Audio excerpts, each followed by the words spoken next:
Ooh. There we go. Derivatives trading involves substantial risk of loss and is not suitable for all investors. Past performance is not necessarily indicative of future results. Okay, now we can show the camera, now that we've done the disclaimer. Okay, so after we started trading yesterday, all chaos broke loose. Oh geez, hold on. My charts are still loading. Okay.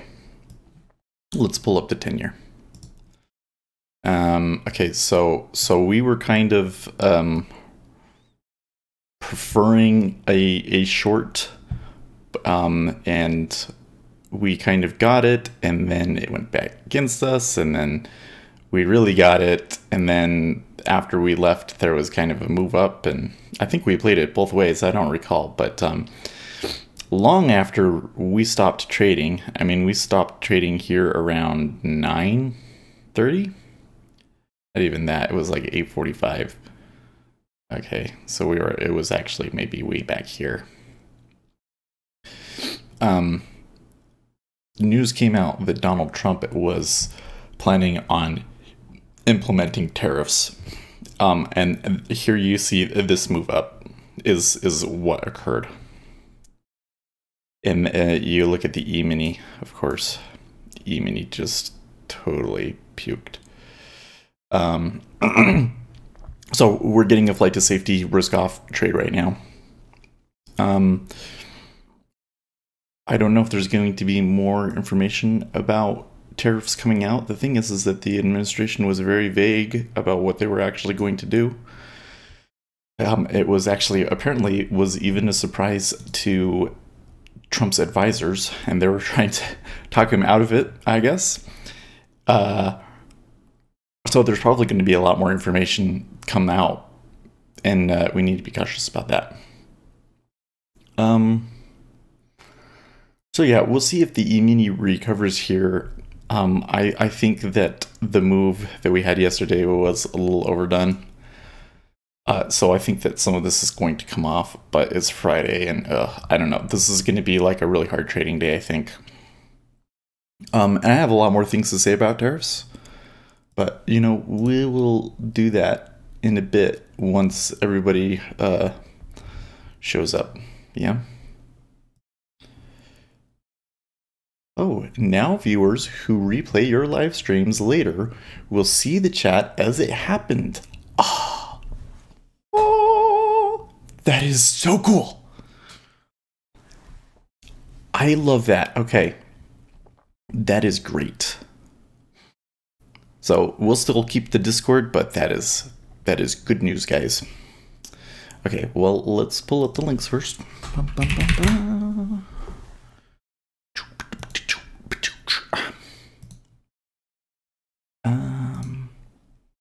Copy. Yes.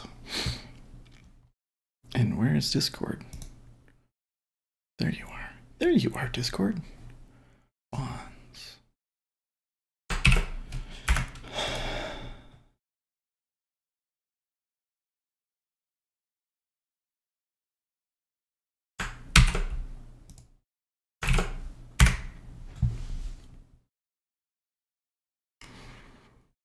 No thanks.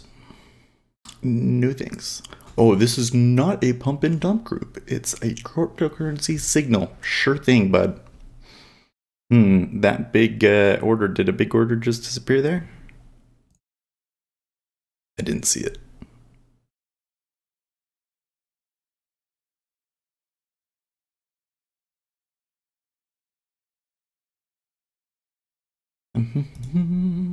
Yes, good morning. Okay, we got some people popping in here. Good morning. Let's look at cryptocurrencies. Not really doing anything. Okay.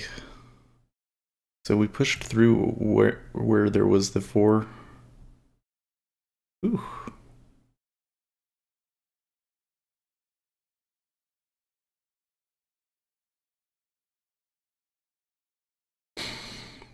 The profile is so flat here. I don't know if I can really play that there.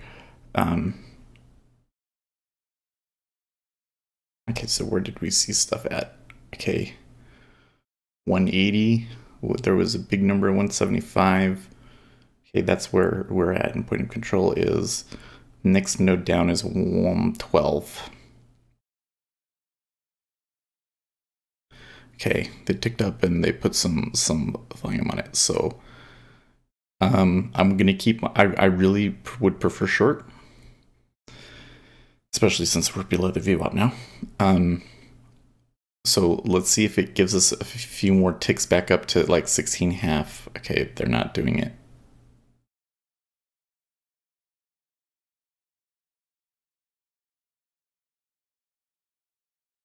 I'm hoping that we could get like 2 ticks back up and I could take a short there in a better location.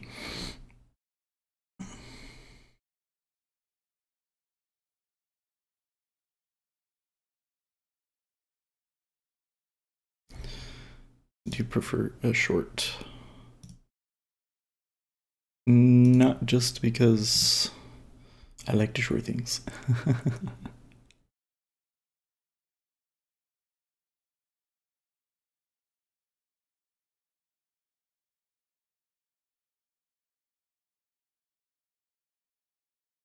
Underscore NE0 said any inside Y bonds are falling? I thought everyone would move there.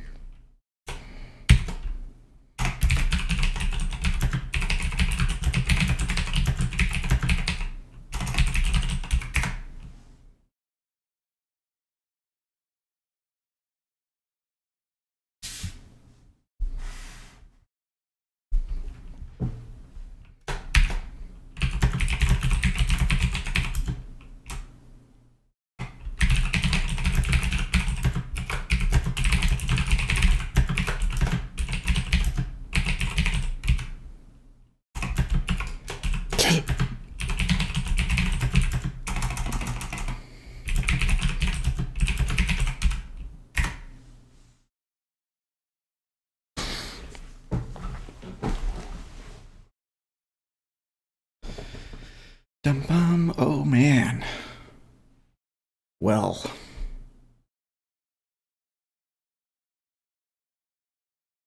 I may just have to click here, guys. Yeah. Gosh dang. Wow.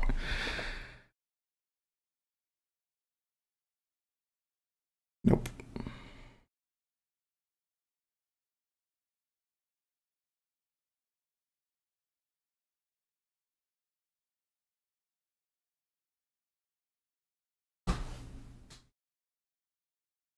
Okay, good deal. I'm okay with the 15.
Okay, well I was okay with it at 15 until there was like 4K on the bid.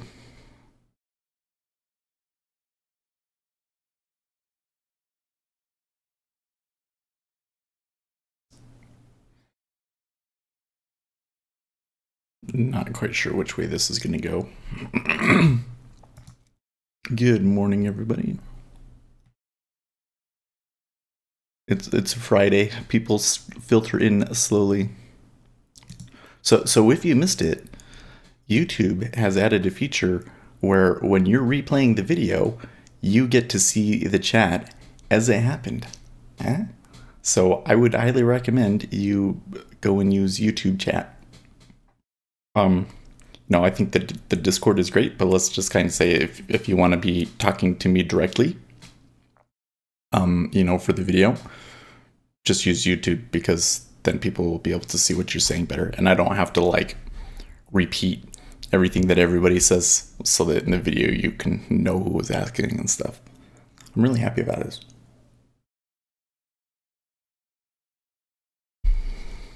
Okay, now you notice how on this way up that everybody's getting filled.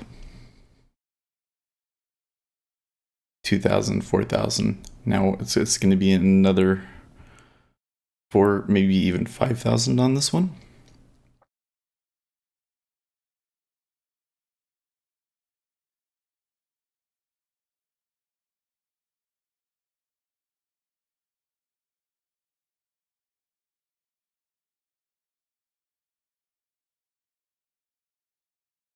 Okay.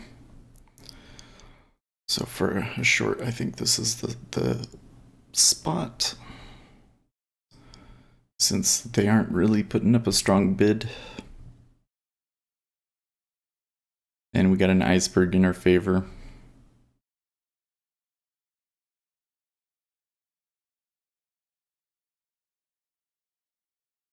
Good deal. Tick down, strong offer.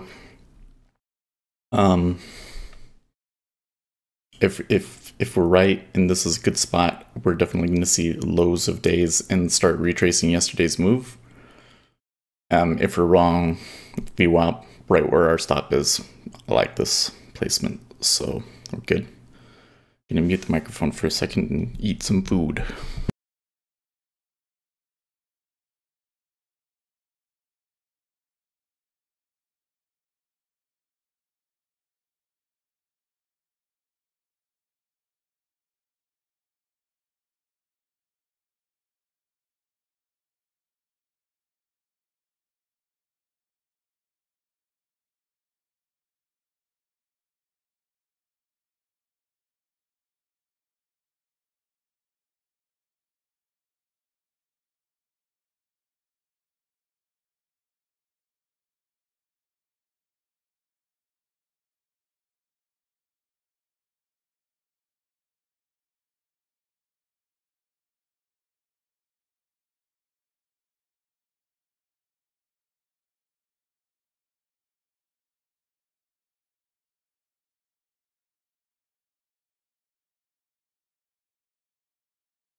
Okay, we might cut this loose here because that tick up was pretty strong.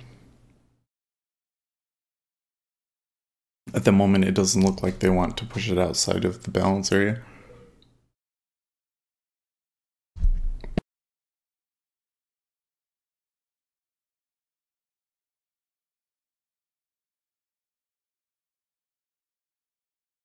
I'd see these guys at 16 are probably scalpers that got long at 150, 155 and are getting out. That's why it's not really stacking. So now that they're filled, what are they going to do?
Okay.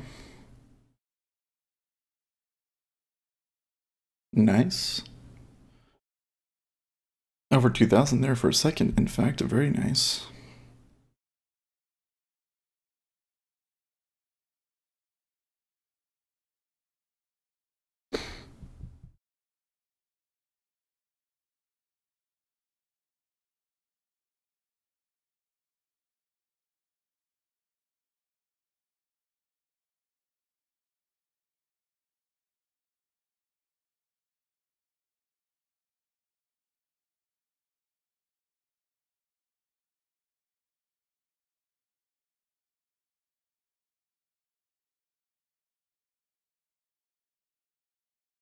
Cool.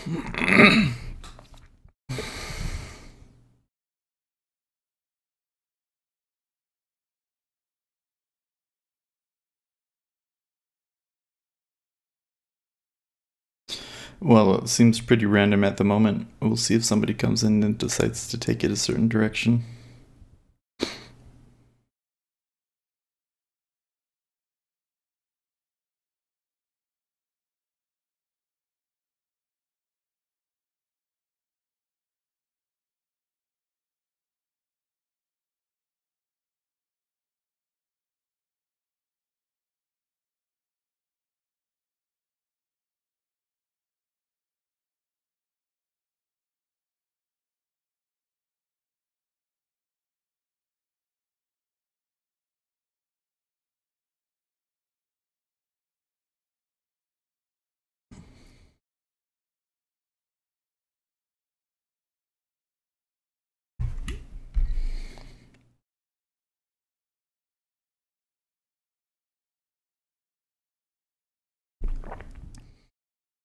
Hmm.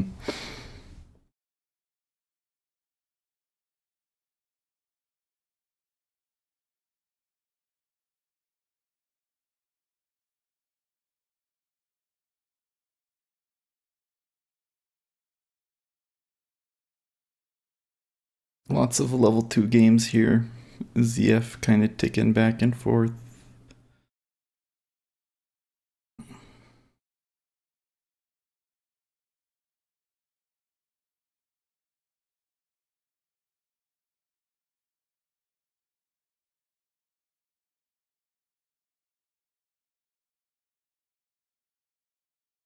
But you notice we ticked up and not even 100 orders have gone through in ZN.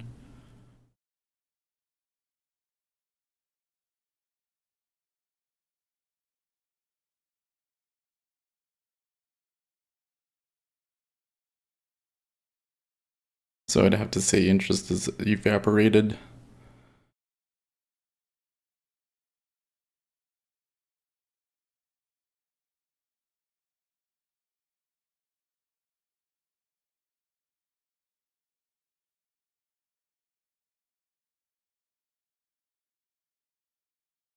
Hmm.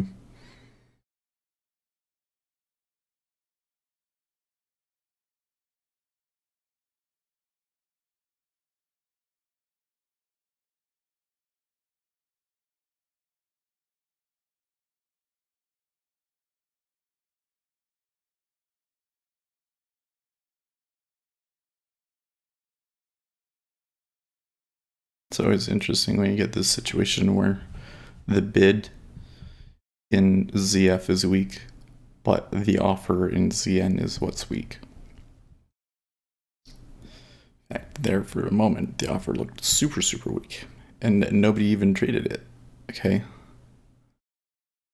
That might have been a signal that there's just no long interest. They're gonna make it weak again, see if they buy it, and we'll see if they flip again if they sell it.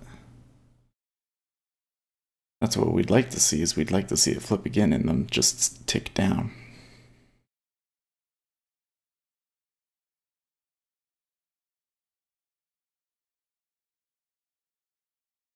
Okay, so they're flipped. But not a ton of orders coming in yet. And it flipped again.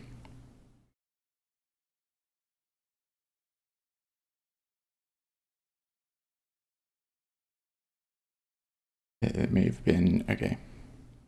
Now they did tick up. IQ set GM. So I'm just taking the one here. A one tick loss because this clearly isn't the right spot for us.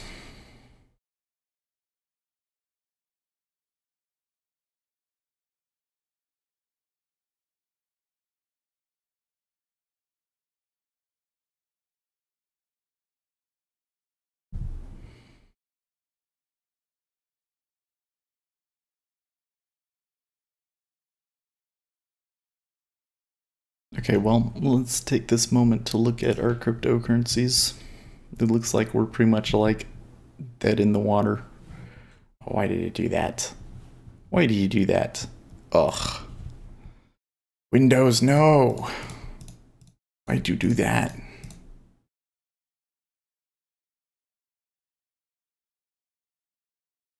I have to go through and click every single freaking one. Okay.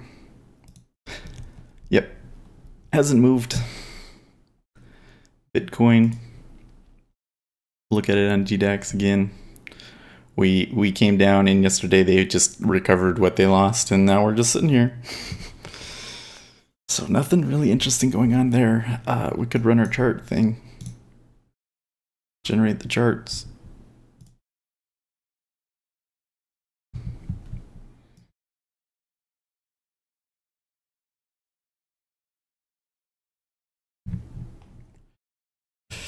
Well, it says 83.44.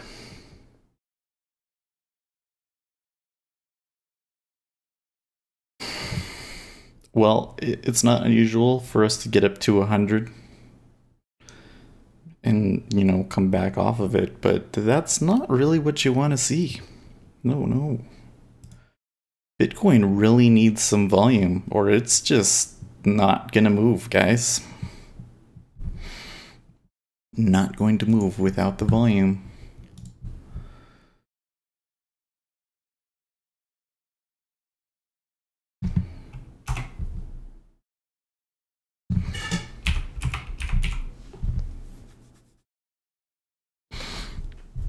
I need to remember to always change the description of the stream here.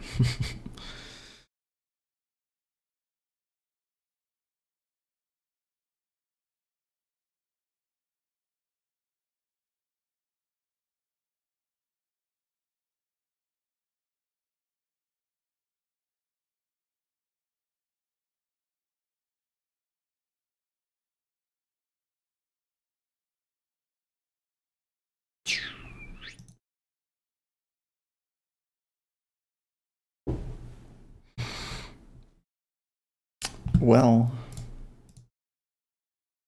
we ticked back pretty convincingly into this range, guys.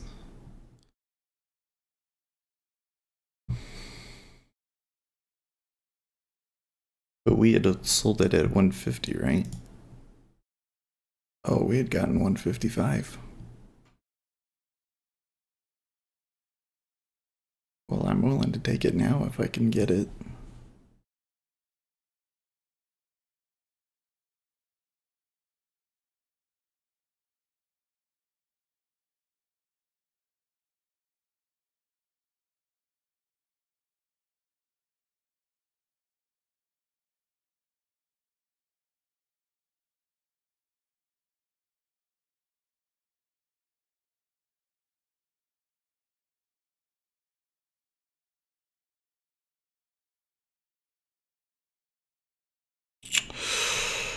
Well, dang.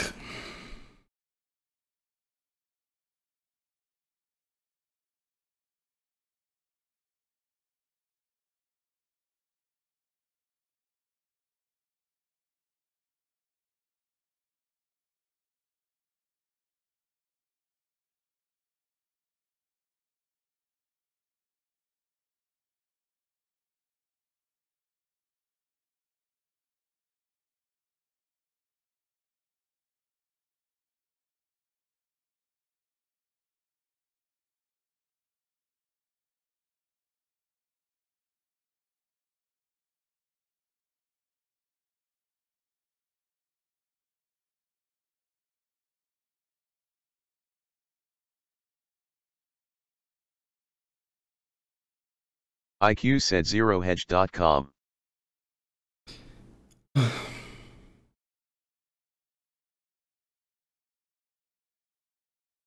that's interesting. Where was that?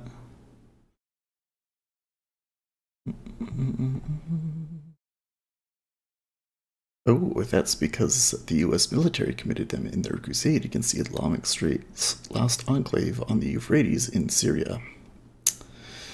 Wow. That's unfortunate.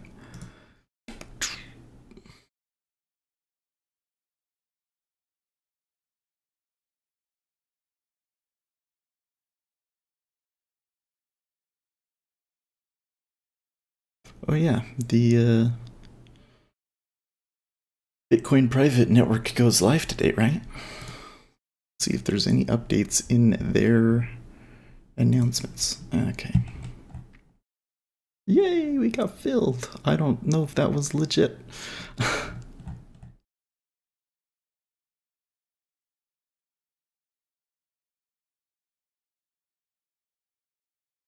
Oh yes. KU Coin is going to be trading Bitcoin private. I don't know if I'm going to sell my Bitcoin private or not, but I just kind of have to see where it's at. So let's see if they're already going.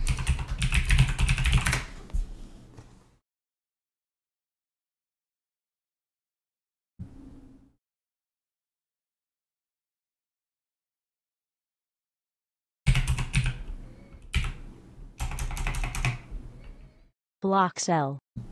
Oh yes. Well, I was pretty confident that it was going to keep going down. I just wasn't sure about my location or if it was going to touch the VWAP first.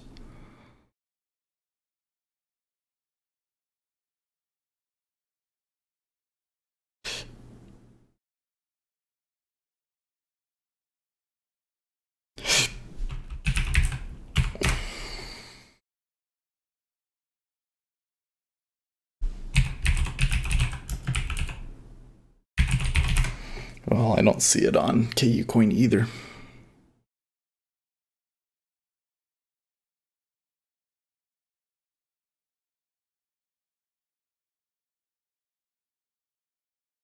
Okay, so I said the next step is 125. That's where we're at right now. And then 090 and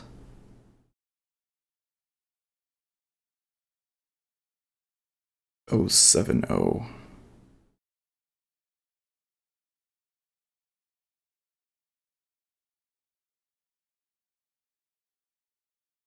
Okay. Well, we have to move our stop up to at least break even now.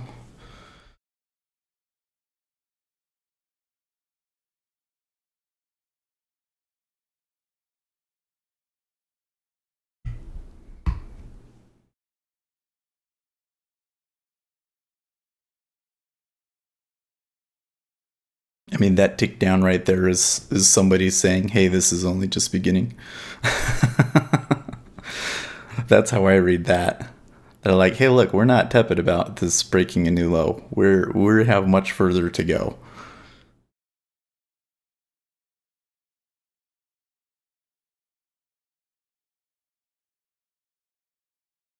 Block sell.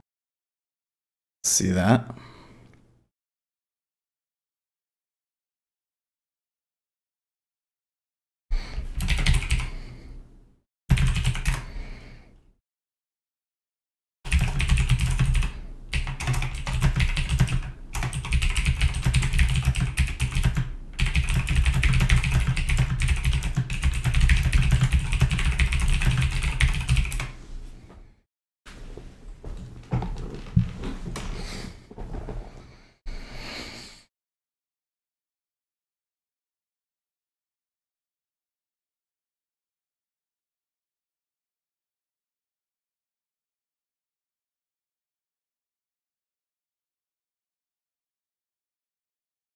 Well, I can't say that this was an amazing trade because I'm not sure if the sim fill there was accurate.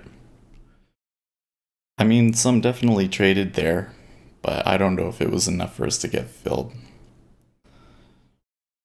Trade the Traders said think of your profit, Seth. I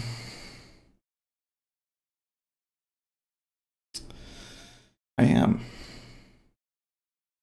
I think that it's gonna go further.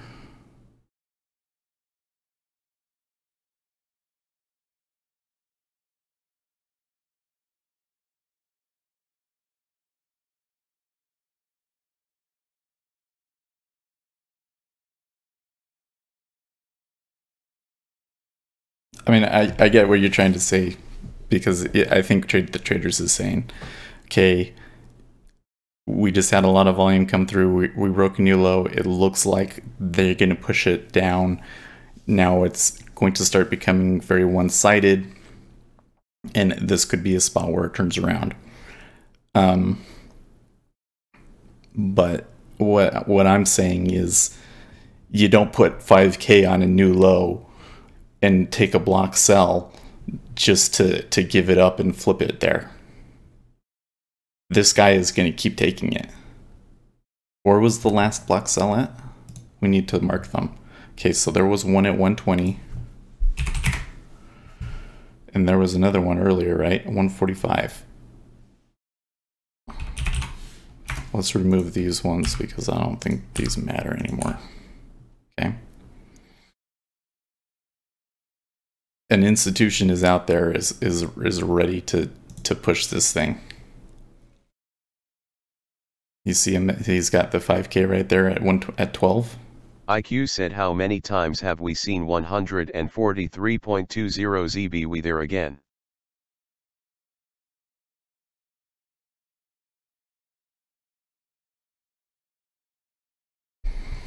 And what did I say? 070?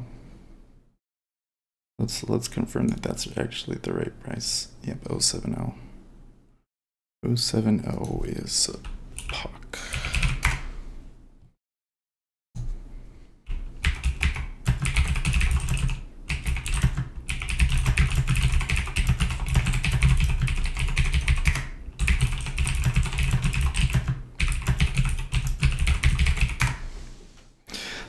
So now that we've got a couple of people, I have a rant here. Well, I gotta be careful. I don't want to get too big into a rant in the middle of a trade and then miss the exit. Okay, look, now there's 10K just went through here at 110 and 115. Okay, in a strongly trending market, that is not a stopping point.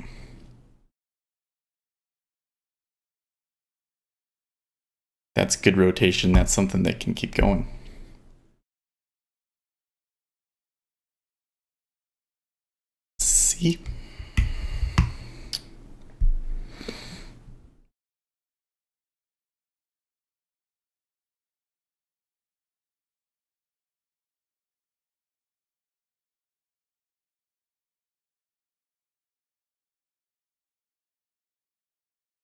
Okay, so I'm gonna do this. I'm going to so I've got a little rant here, and I'm gonna record this separately so that I can upload it as a separate video later.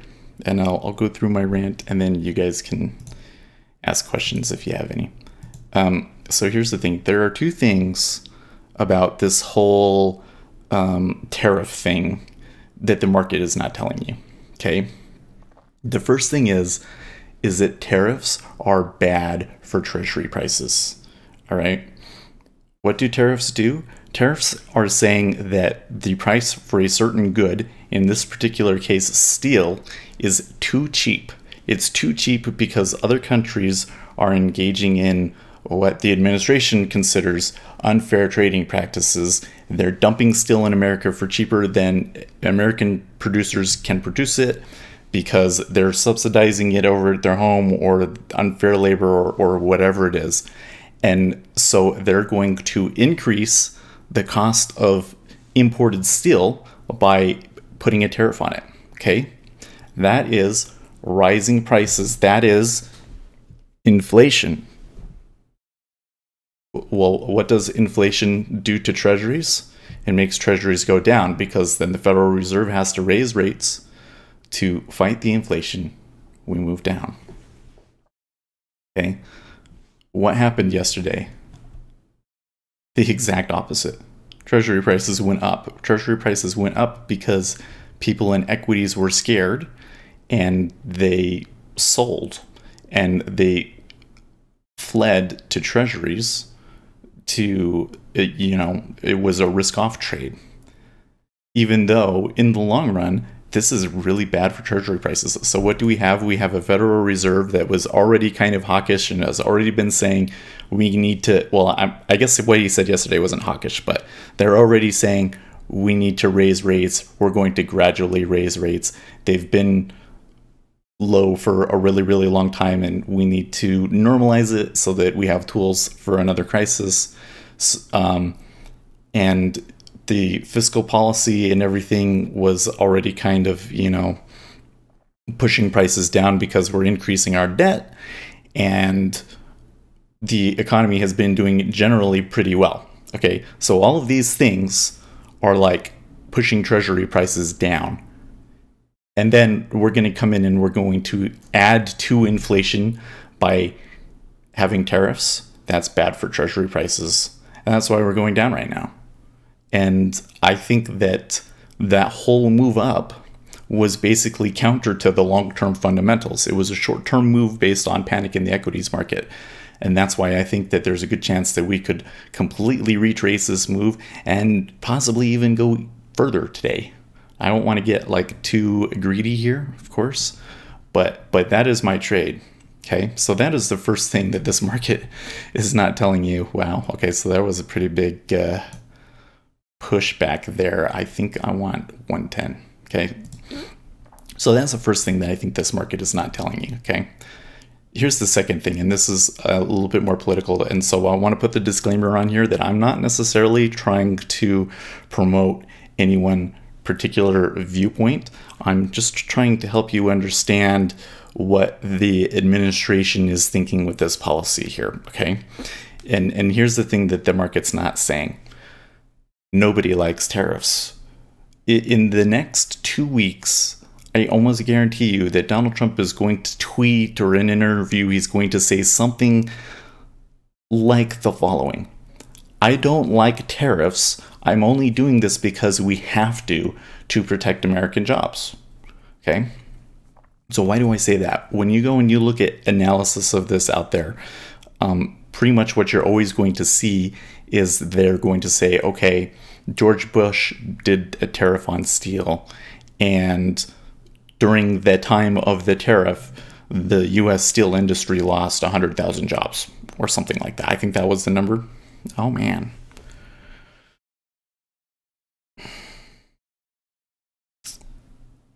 Well, that's a lot of absorption there. I don't know if I actually want to... So if it comes back down, I don't want that one. If it hits my stop, I think I kind of still have to take it. So let's just wait for this to tick here. Anyways, tariffs is like a threat. It's not something that you want to do, and it's not necessarily something that is like really good for you in the short term. Tariffs are always bad in the short term, always, right? Especially if it starts a trade war, that's a bad thing. Nobody wants that, okay? So why do you do the tariff? You do the tariff because you're trying to influence the other country's policy. They're doing something that is bad for you, and you want them to stop doing it. That's why you do a tariff. So you can't just look at the number of jobs gained or lost. It's an incomplete analysis. You have to look at, if we're going to look at, for instance, Obama's tariff that he put on tires, okay? Did China change their policy afterwards? That's the real question. Was it effective? Okay, so we got out. Okay. Was it effective at causing China to change their policy, right? And then you have to look at how the industry responded after that, right? So a real, true, complete analysis would be, okay, they implemented a tariff. During the time that the tariff was active, we lost 100,000 jobs. China changed their policy. The United States took the tariff off because they fixed the problem. And since then, that industry has gained X thousand jobs, right? Because if the tariff causes you to lose 100,000 jobs, but then over the course of 10 years, the tariff creates 1 million jobs, then was it an effective policy or not? Yeah? See, you always see the analysis as always the short term. Like, while the tariff is in place, does that help American businesses? That's not the point. At least, maybe that was way, way back in the day. But in the modern age, that's not why you do a tariff. In the modern age, you do a tariff because you're trying to change the other country's policies. So here's, bringing it back to trading, here's how I would analyze this. The first thing that I want to see, or what I'm going to be looking for, is more details on how the tariff is actually going to be implemented. Because whether or not you agree with tariffs or you want it to happen, how effectively the policy is actually carried out is important. And if the thing that I think is most important that I hope the administration does is that the tariff needs to be targeted. They need to say, these are the countries that are breaking the rules in regards to steel, and so we're only implementing the tariff on these countries. And these are the reasons why, and if that country changes that policy, then they'll be taken off of the list. Okay, that would be the incentive for the country to change, right? So that's the first thing that I would be looking for.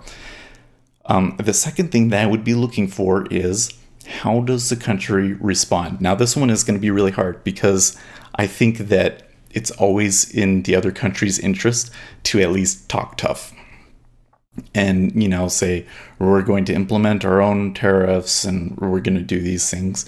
But behind the scenes, you might see the ambassadors might be saying something different and are working together. Especially, I don't know if China is really the target here, because I think that China is like 11th in steel importers or something like that. So I'm not really sure who the targets here are on this. Maybe Japan, but I would be looking at those countries and their markets and seeing how their markets are responding to this, right? So if China is the target, because I don't know if they are for steel, but at some point China's going to be targeted. If he keeps this up, at some point he's going to target China, because they have been doing some unfair things. And, if he says something about that, how do the Chinese markets react? Do the Chinese markets react really negatively? Do they believe that, if there is a trade war, that China loses more than the United States does? And then in that respect, does that then give them more incentive to change? Right? Because remember, nobody likes tariffs. The reason you do a tariff is to encourage the other state to change their trading policy.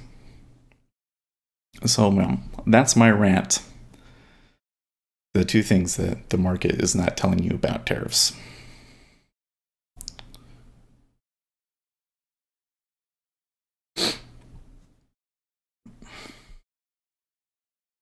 Yeah, so, oh, by the way, I didn't see you there, AM. Good morning. Who went long? No, yeah, so Tucker was saying you're gonna let this come back on you again.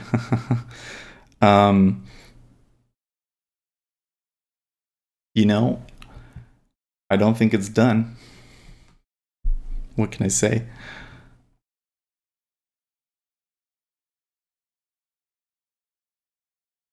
This, at the moment, this is behaving entirely consistent with a market that is going to continue going down.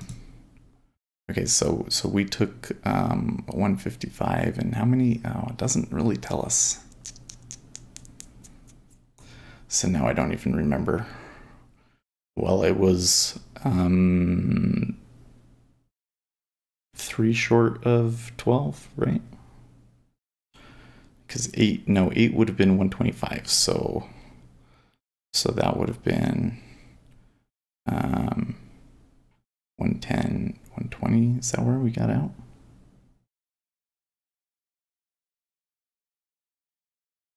Or no, so we're kind of at a balance area here.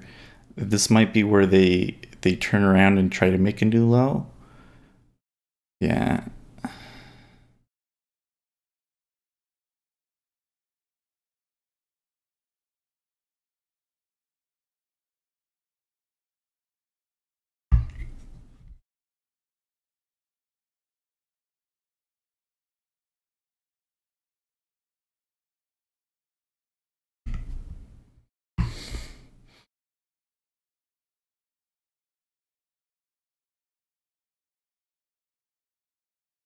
Trade the Traders said why Trump does that.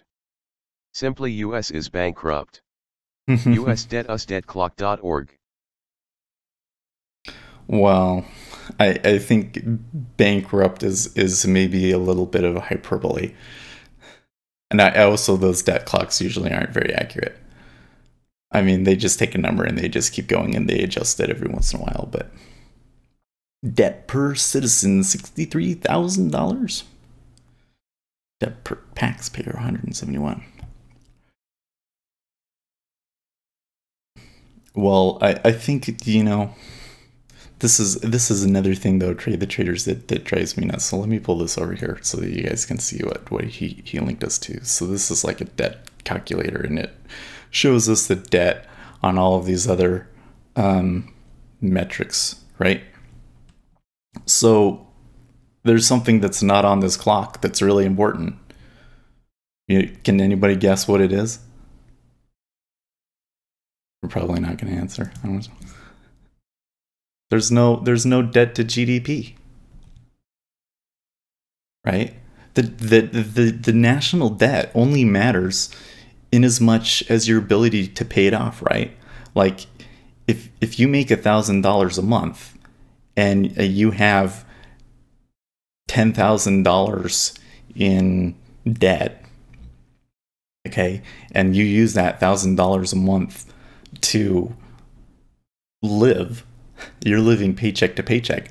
$10,000 of debt is a big deal, right? Because you have no ability to pay any of that off, and that bill is just going to keep getting bigger and bigger and bigger. Okay? Whereas if you make $15,000 a month and you have $10,000 in debt, it's no big deal, right? Buy. Okay, this is a block buy. So we're not going to touch this for a bit. Right? So the debt, the number that matters is the debt to GDP ratio. Now, the debt to GDP ratio right now is not pretty by any means, don't get me wrong, okay? But it's not it's not like at dangerous levels yet. We're still at a place where we should be able to grow out of it, assuming that politicians don't continue to keep increasing it like they've been doing. I mean, that's the real problem, right? If we took it today, if today was, this is the worst that the deficit ever gets, and we turned it around and they start getting our debt under control and, you know, try to decrease government spending and this and that. But that's the reason why it's a problem, because who thinks that that's going to happen? I don't think anybody thinks that's going to happen. I think we all think that they're going to continue spending even more. So,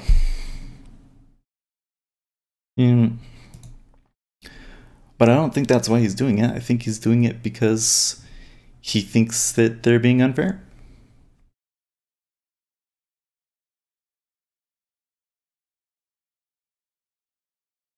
Of course, that's kind of hard to say because he didn't really give a whole lot of details, did he? He didn't say, okay, these are the countries that are... tradingeconomics.com. Yeah, government debt to GDP data chart. Yeah, so it will show us where it is. We're above 100, aren't we? Or we just got above 100. Yeah. So I saw somewhere... well, you know, it's this too detailed of a question for me to go into right now, but I saw a study where they looked at imager.com. They looked at debt to GDP ratios to see, you know, at what point does it actually become a problem. And I don't remember what the point was, but we haven't touched it yet. It's still a long-term problem, not a short-term problem. And when I say like a long-term problem, I mean like we'll go through this next crisis. IQ says EF 120 minutes. Who knows what the next crisis is going to be, but we'll go through the next crisis. And then maybe the crisis after that, it might start to matter. That's what I think. I don't think that the next crisis is going to be a U.S. debt crisis, no.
Well, they sure are.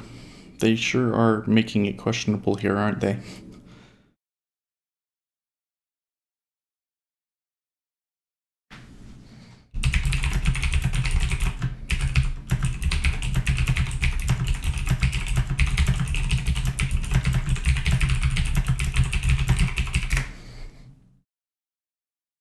this looks like balance at the moment.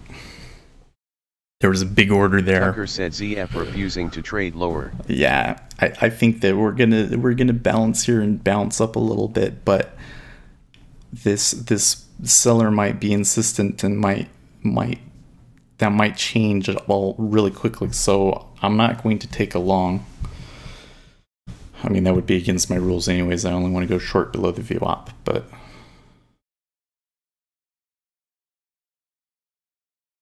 notice, by the way, or note, that through this move here, that the E-mini is not looking so hot still.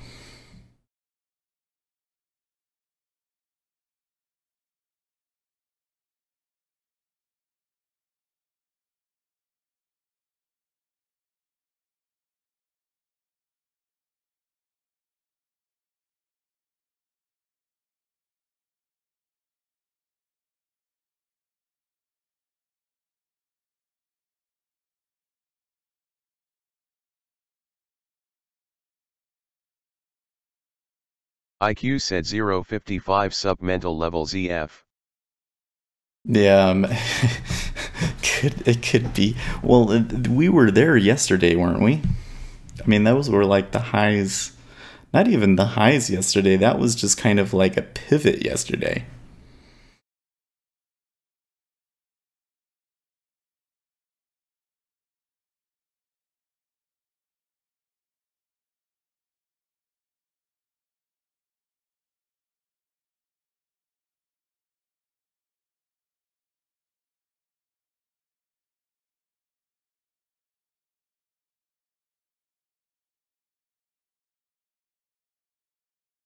IQ said the last two big bars red and green.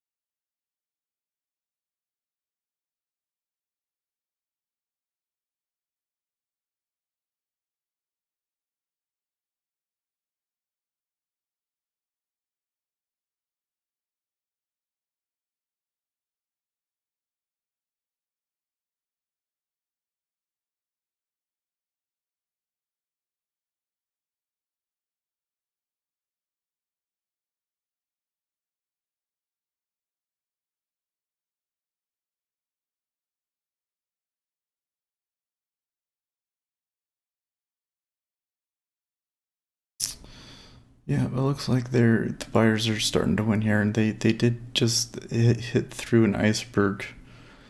I mean, that 4,000 traded awfully quickly.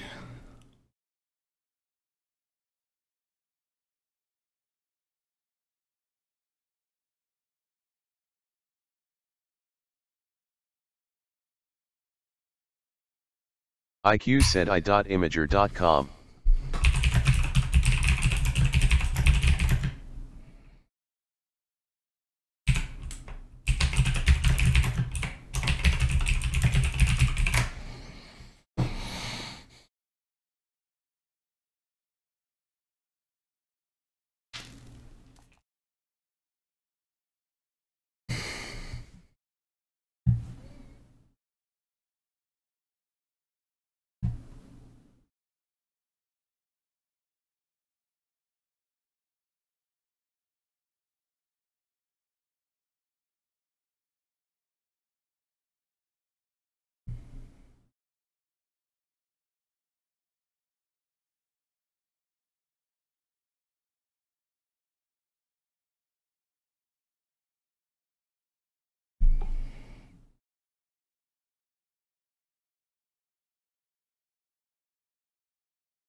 So when does the Bitcoin private network go live?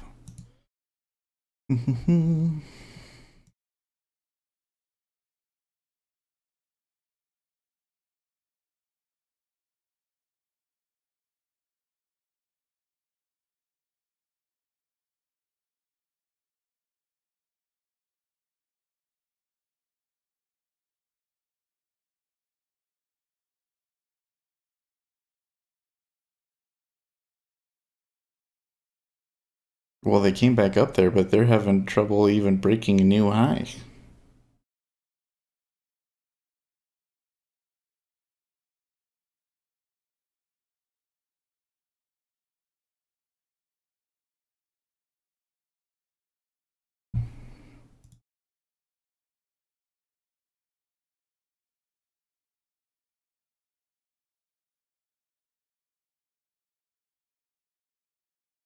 Yeah, good morning, everyone. Looks like we got a pretty good number of viewers now. I hope you all caught my rant. I'll upload that later. Hopefully, I don't look too dumb because I know we had a trade going on during there, and I didn't necessarily get the best exit price on it, but.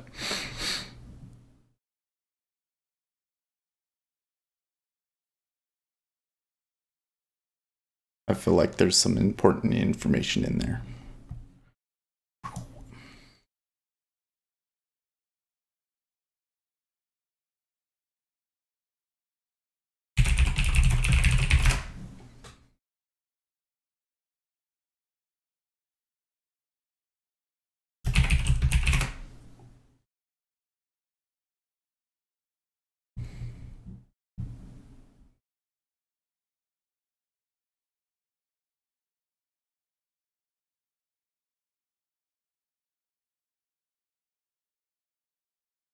Oh, okay. So it launches at exactly 12 p.m. Eastern Standard Time.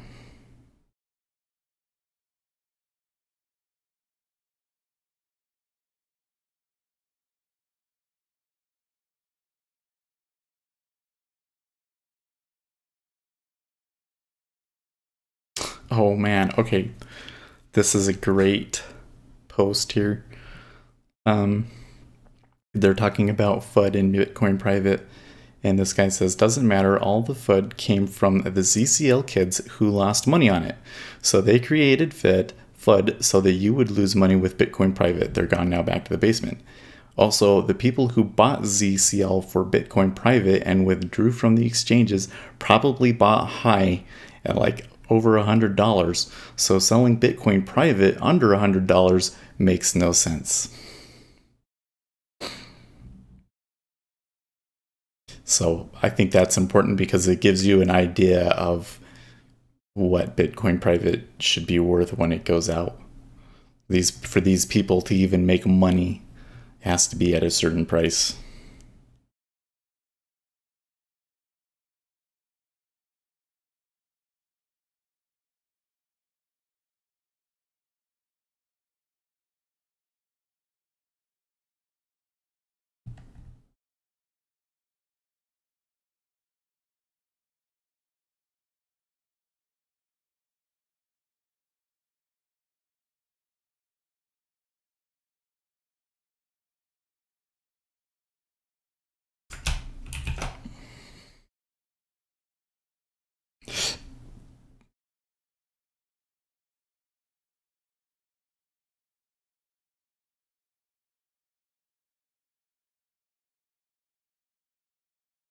There are only 3 to 8 million Bitcoin Private claimed.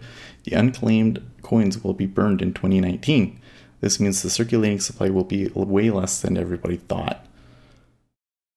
With a market cap of 5 billion, which seems reasonable for a Bitcoin fork, and let's assume 5 million coins circulating, the price will be $1,000 per coin. Okay, I hope so.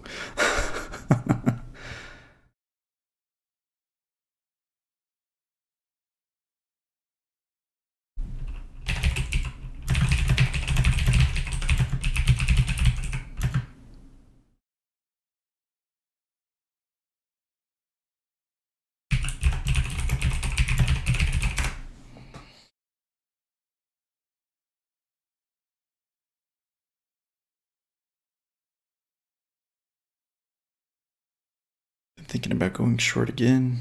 I mean, I was saying back here how it seems awfully weak. Be cautious here though, because it's not quite 105.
Should I sell my ZCL now? Probably not.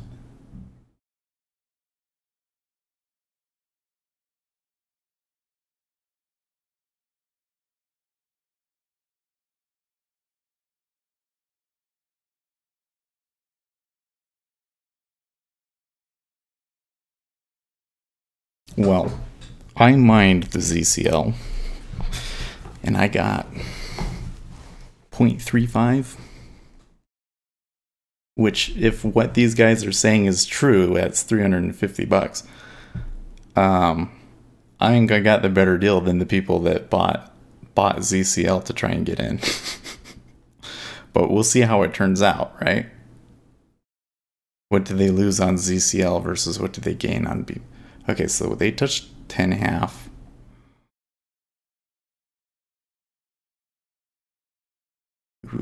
Okay, it's probably not going to go through on this touch.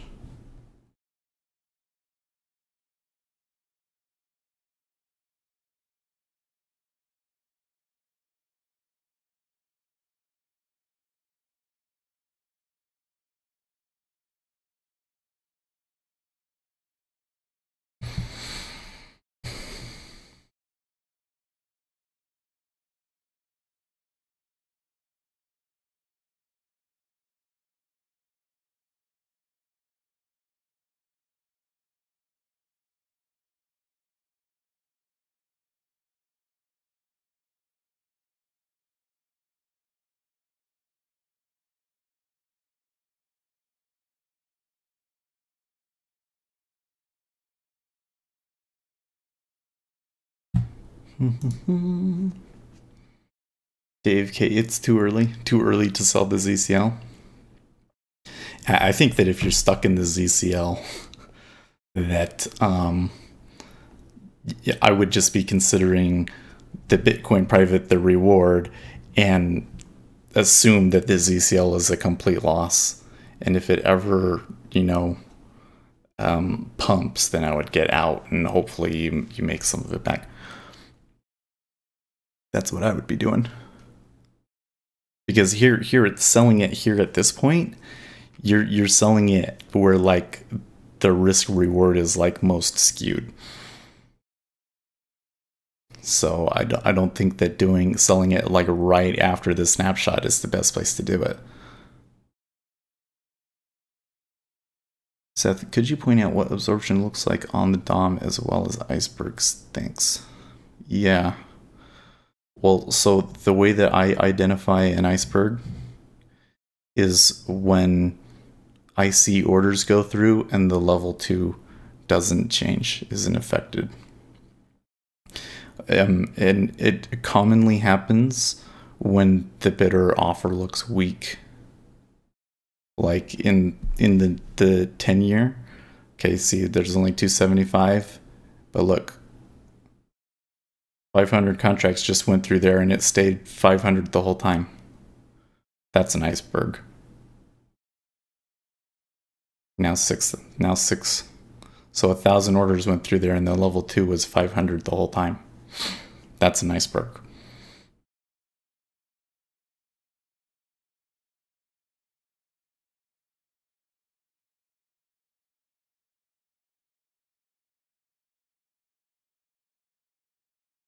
Okay, so they pushed through the iceberg and they put up 1,000 and they sold it again. So now this is not only was there an iceberg there, but now there's a little bit of stacking. So that's where we'll see them buy it, but then they sell it back down. So there was people willing to sell it at 110. I don't think this is a good buy location though. Nope, I don't know why they were buying it there, but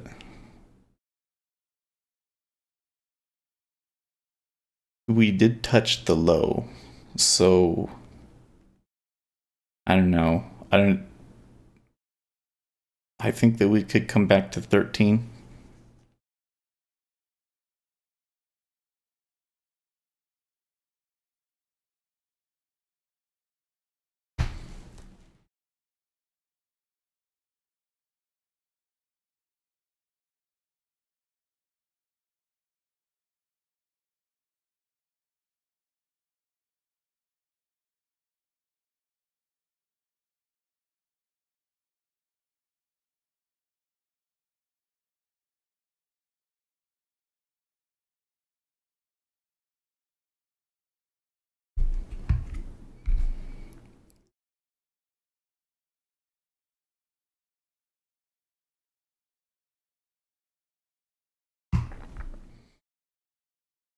Well, it's lucky there that, AM was like, hey, what does an iceberg look like? And then we got a perfect example, like right then and there.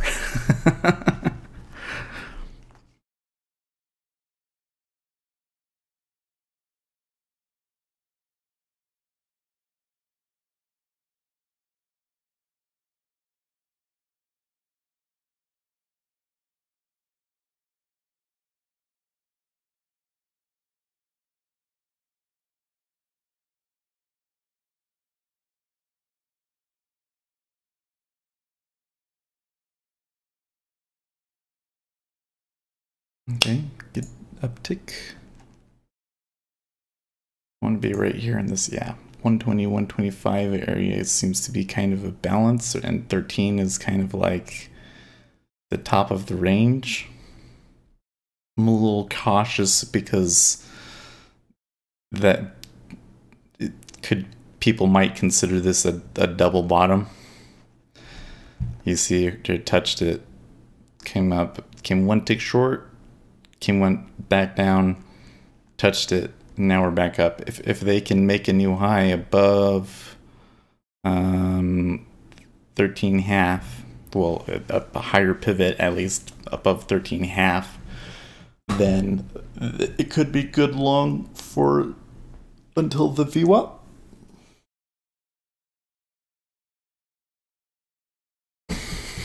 Looks like they're gonna fight him here a little bit.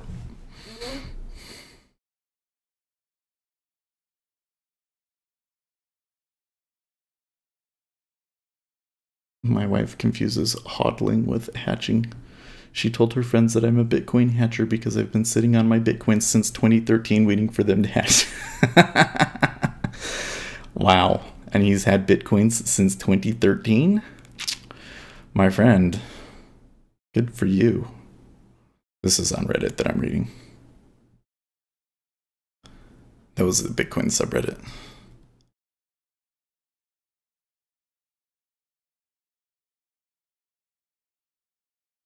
Block sell. Dang it.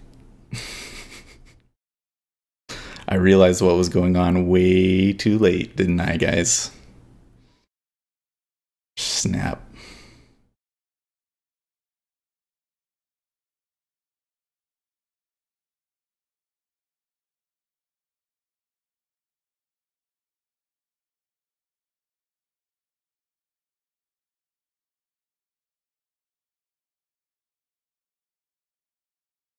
I was looking at the chart and I was like, wait, we're down 2 ticks now. Maybe, and they're absorbing a little bit here. Maybe I can get filled short. And I click it, and as soon as I click the order, they tick down 2 ticks, and then, I did catch one. I could still be sitting here waiting for a fill. That would suck. They're going to do the level break here for sure.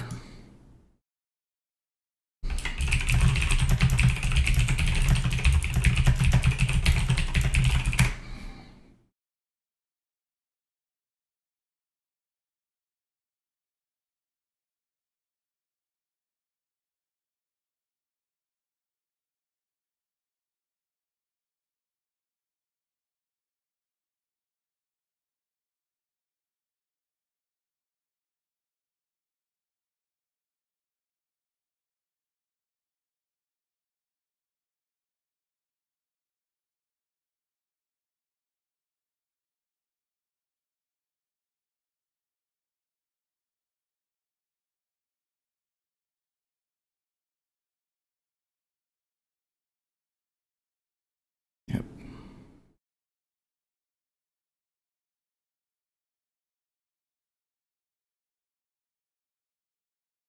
They're going to be really casual about it too.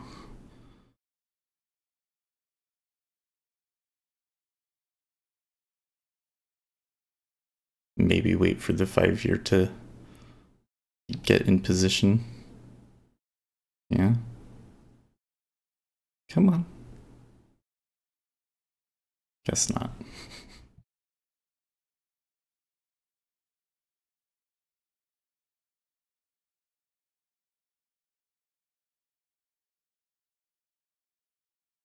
Boom. Easy, easy.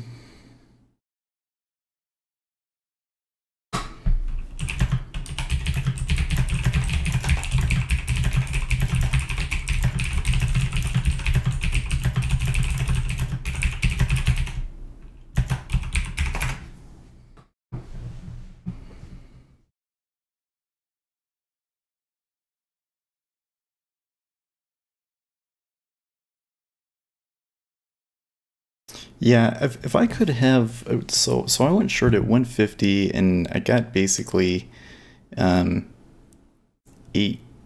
I think I got out at 120.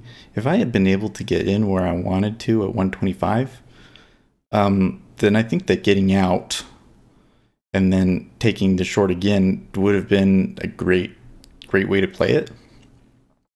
I also think that by being out during all that and during this whole thing, because we got out like right here, so being out during that whole thing, I think that's a lot of risk that we avoided. So I think I am glad that I did it, but you kind of have to sit and wonder, could have just held the 15. I said the whole time it's probably gonna. Oh man, and now we're getting this kind of stuff.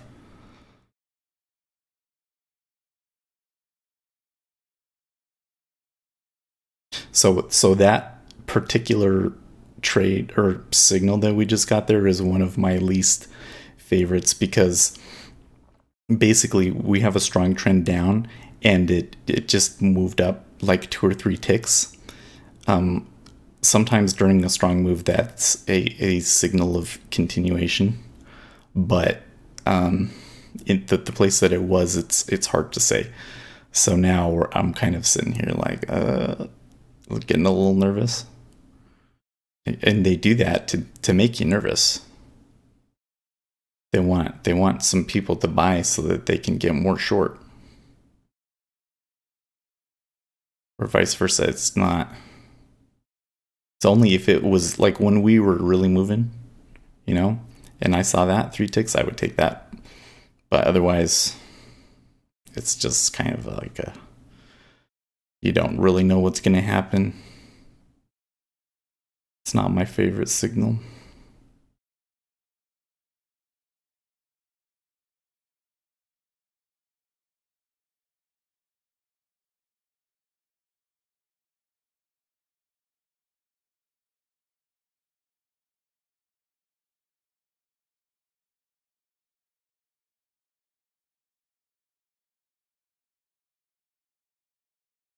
And the thing that sucks is that, it went down. Everything was going great. We didn't get a whole lot out of it.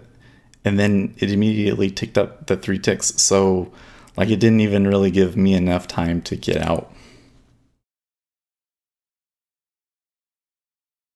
which is a little frustrating, but I still think that they should be going much, much lower.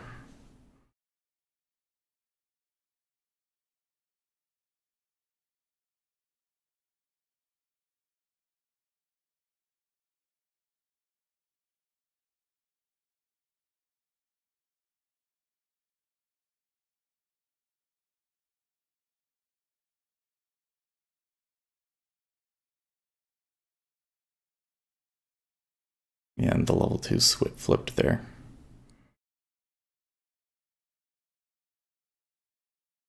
They're being tricky here.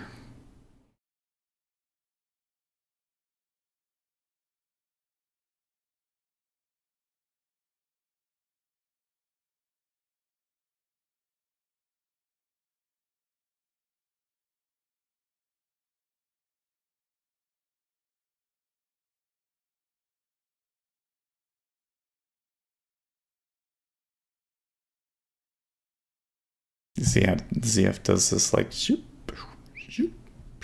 I hope that's what they're doing right here.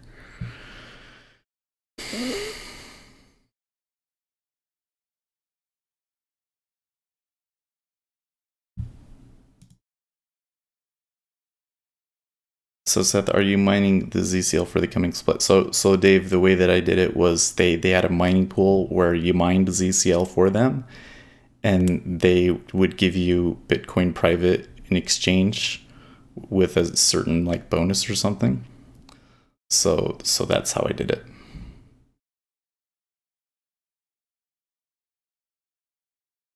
So supposedly to the same address that I mined the ZCL to, like with my ZCL address is supposed to exist in Bitcoin private, I guess, and I think that based on how much I made, that I mean, it depends on the price of what's the value proposition for that. It depends on what Bitcoin private debuts at, I guess. But I was able to mine over the course of 2 weeks, like, I think that it says that I'm supposed to be rewarded with 0.34. So, assuming that Bitcoin private debuts at $1,000, that's a really good deal, right? But we'll see what happens. We have to see what happens.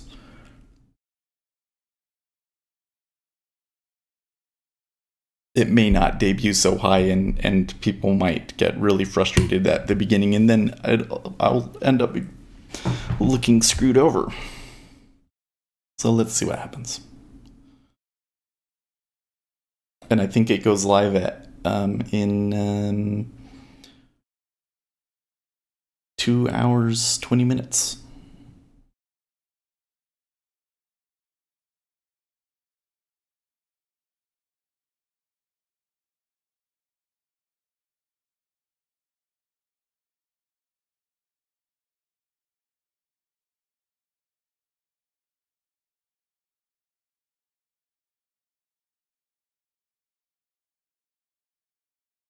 Well, that's where I'm saying that, like, if it comes out at like $1,000, because over the course of 2 weeks, I might have been able to have mined like $10 in any other currency, and from what some of the predictions that I'm hearing, I'm going to make like $300.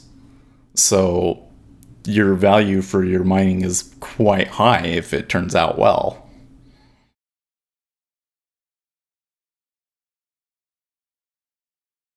Big if, right?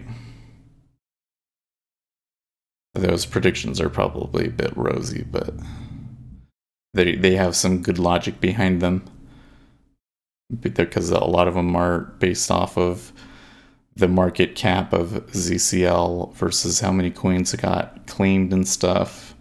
Some of them are based off of just what price that different groups of investors would have had to make money, because some people just bought ZCL to get in on the fork, and because they lose money on ZCL, they need to make a certain amount of money on Bitcoin private to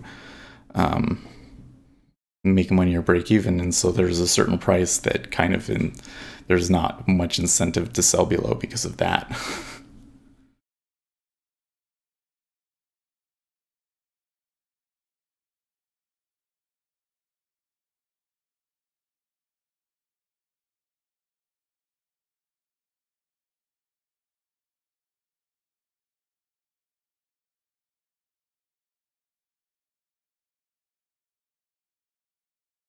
It kind of sounds like penny stock giving another a dividend of another stock that was just created. Well, yeah, the whole thing is kind of weird setup, isn't it? I don't think that that's the right way to think of it. I think of it as it's a Bitcoin fork created by people that were in ZCL. And what they're doing is they're mining ZCL to fund their fork. But it's actually a Bitcoin fork.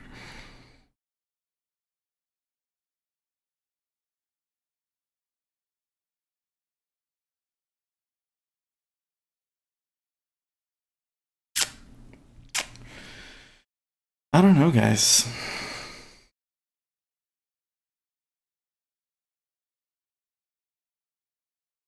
I think what happened there was we were late entering and late getting out. And now we might see some stops.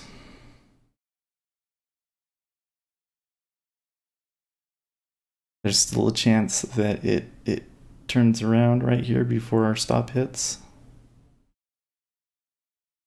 But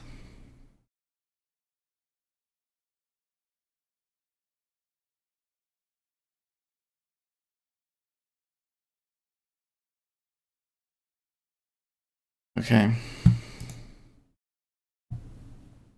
Oh, wow, really? Boo.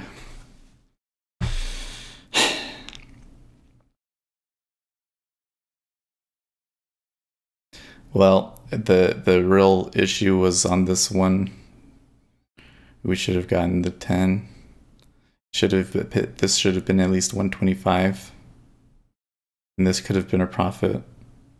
Yeah. It's okay. It's okay. So we're here at this 13 again.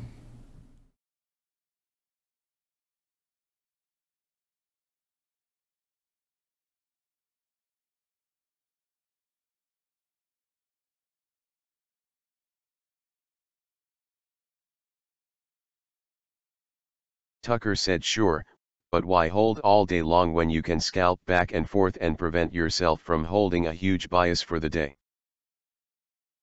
Less commission. I think that when I think about it, that's probably the first thing that pops up in my mind. Is like, how many of these trades do I end up taking, and some of them work and some of them don't. And if I could just exchange all of these for one plus 12 ticker, or it wouldn't have even been that, it would have been 4, 8, and let's just say for argument's sake that we got 9, 10, 11. Or no, wait, where did we get short at originally? Was it 155? 1, 2, 3, 4, 5, 6, 7, 8, 9, 10, 11. Was the first touch 10? No, it was, oh yeah, it was 10. 11, 12. So technically it hasn't gone down enough for it to have really made a huge difference, has it? Really, the thing that made a difference was that loser that we just had.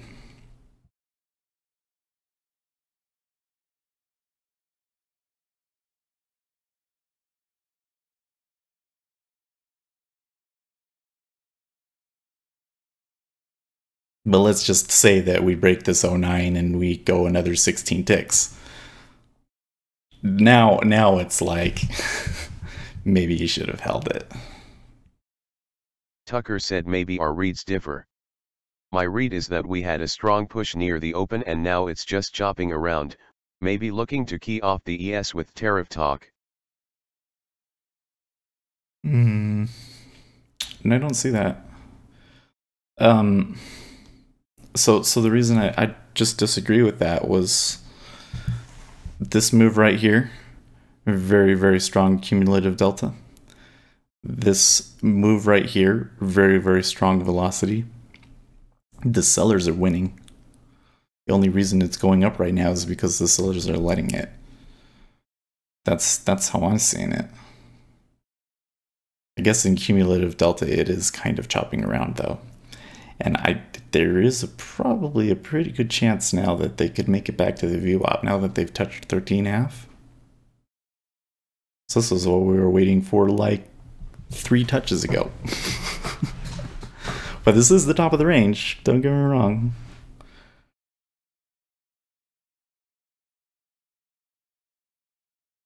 But I think what you're going to continue to see is that anytime that the sellers take control, they're going to push it. And I mean, they're really going to push it. But they're always going to take their profit because it's Friday.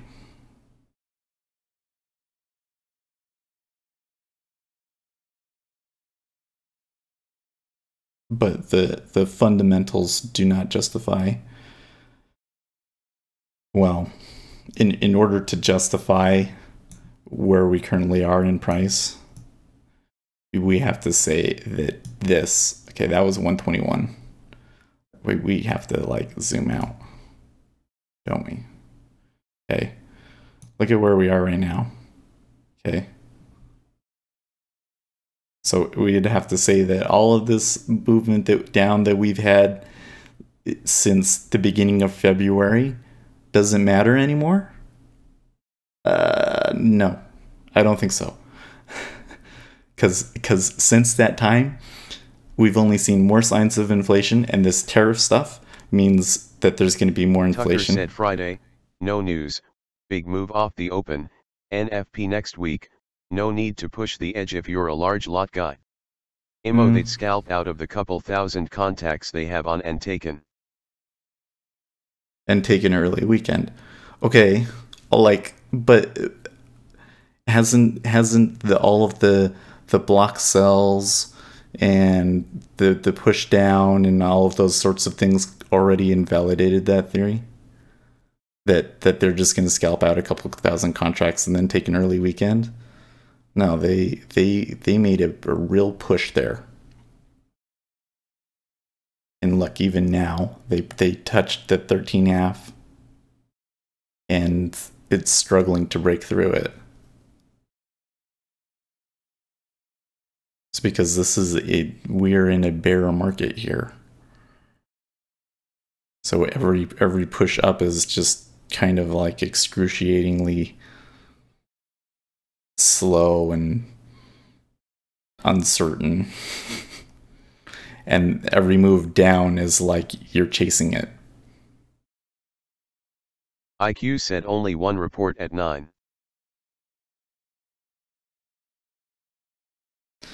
And I don't know if the fact that there's no news really matters, because there was news yesterday and we're still reeling from that. Like, you have a piece of news and Treasuries moved the wrong way.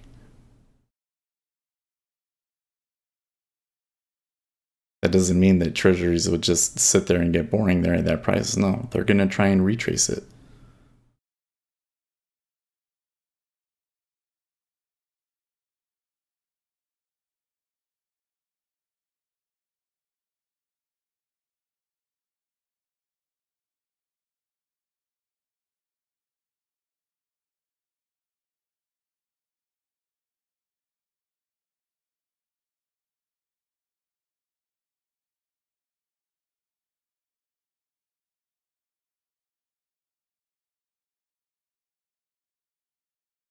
Okay, so let's put it this way, Tucker. Do you think that there will be a new low of the day?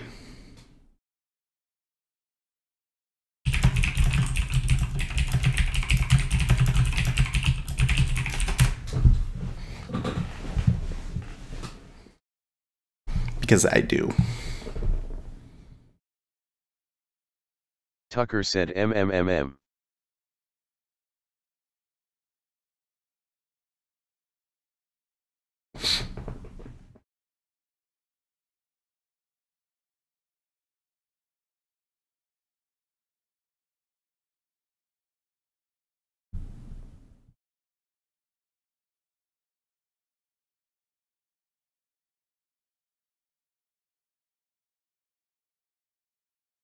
Tucker said I don't think there will be momentum downwards.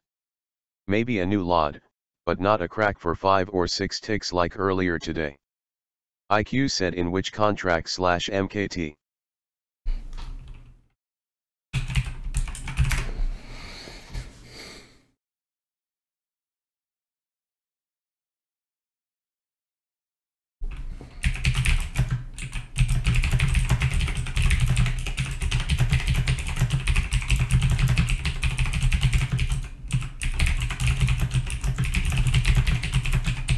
Tucker said I don't have any horse in the race though.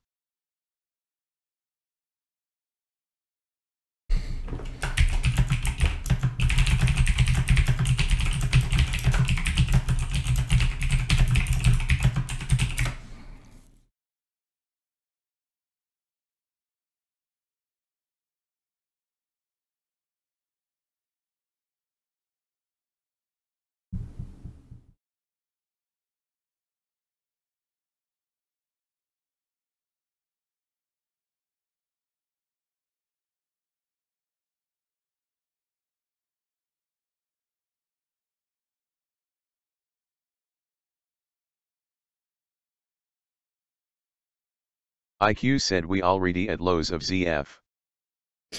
Well, not quite, but yeah. It's already that little buying spike that we had that made me think, oh, I don't know, it's already coming down.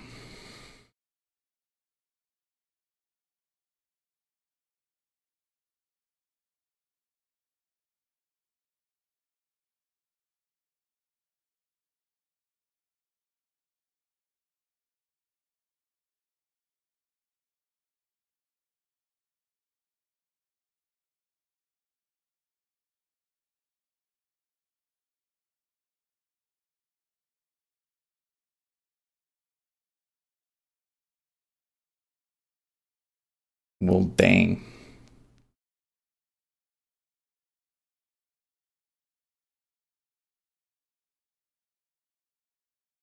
I mean, it's hard because I think that where we're at right now is still kind of like in the middle, uncertain area.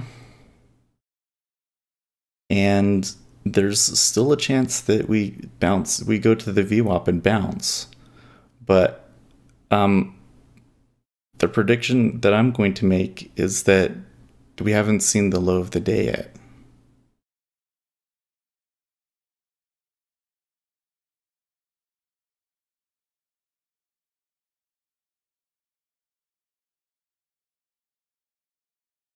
So this particular one is not looking too good for us.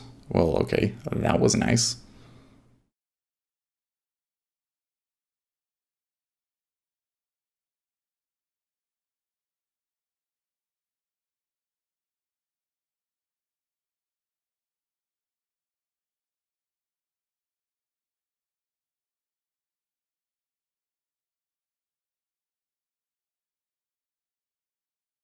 There's a lot of games going on with pulling orders and stuff today, isn't there?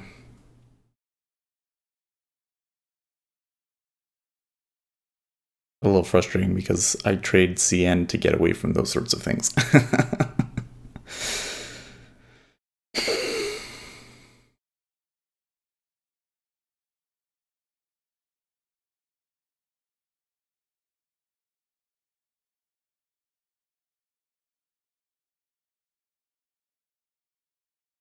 Okay.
You see, notice that when they buy, that it's almost all pulling.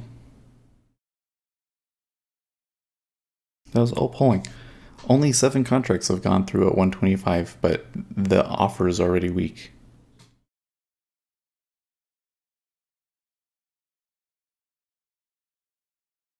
Well, there is some indications. I mean, look at ZF is buying.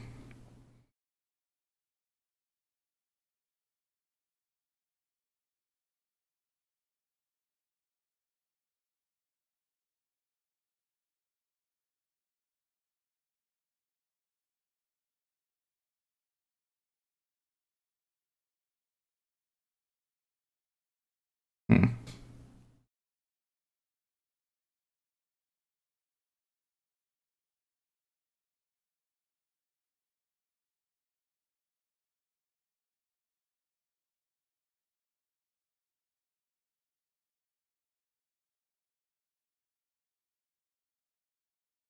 Something happened at 8. It seems weird.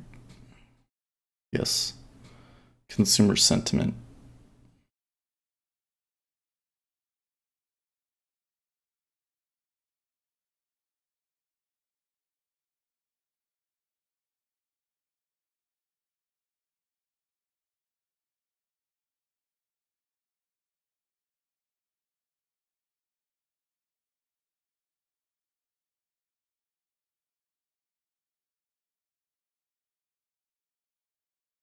Okay. So not a huge reaction there. It was 99.7 versus 99.4. Wow. The inflation expectation is the same as last month, 2.7.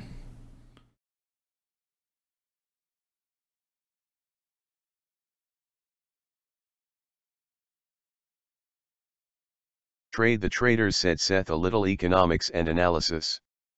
The global players know that the USA is broke. They can only survive if they have enemies. That's the big playbook. That's why Russia. Let's see, what is he saying? There's a legal limit on how much new debt the government can make to pay its expenses. The limit is raised at relatively regular intervals, but Congress must agree. If the limit is not increased, the state cannot lend any more money, cannot meet its obligations, and cannot settle its maturing old debts. Such a default would jeopardize the creditworthiness of the world's largest economy, plunge markets into chaos, hurt the U.S. economy, and possibly trigger a recession. Okay, so is that going to happen tomorrow? It's not going to happen tomorrow. It's not going to happen next month. It's probably not going to happen next year. It probably is not going to happen in the next 5 years or maybe even the next 10 years. So why does that matter today? It doesn't matter today. What matters today is that Donald Trump is going to impose tariffs on steel, and that is going to increase the cost of steel, and that increases inflation, and that means that the Federal Reserve is more likely to increase rates, and that means that Treasuries have to go down. Only thing that matters right now. That and just, you know, how many traders are going in each direction, you know. That's why I keep saying there is a decent possibility that we come back to that VWAP. It's like 50-50. It's so hard to say right now.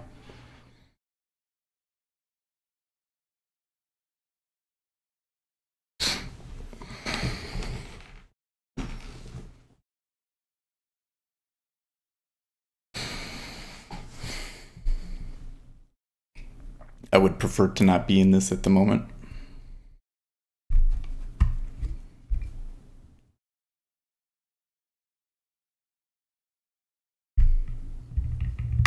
But it's like thrashing around so much, I think that the probability that I could come down, and I think I need to keep it.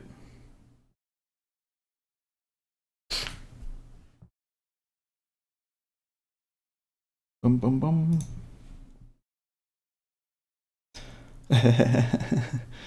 That's why you are a speculator, Seth. And the people who created ZCL were pissed about the Zcash founders tax. Yeah. I think there's a lot of people in ZCL that are mad. So watching the Bitcoin private Discord yesterday was just insane, because there was so many people on both sides. Some people that wanted the ZCL to go up, and some people that didn't care. And I was kind of flabbergasted, because I was like, how did anybody think that ZCL was not going to go down? Like, you hold ZCL for the fork, sure, but then you're dumping it if that's the only reason you are holding it.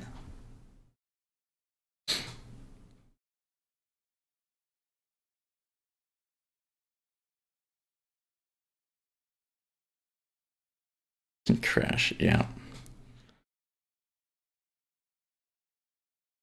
It was a pretty spectacular dive too. I mean, there was literally, there's robots sitting there just waiting for the time period to come through, and then they sold it immediately.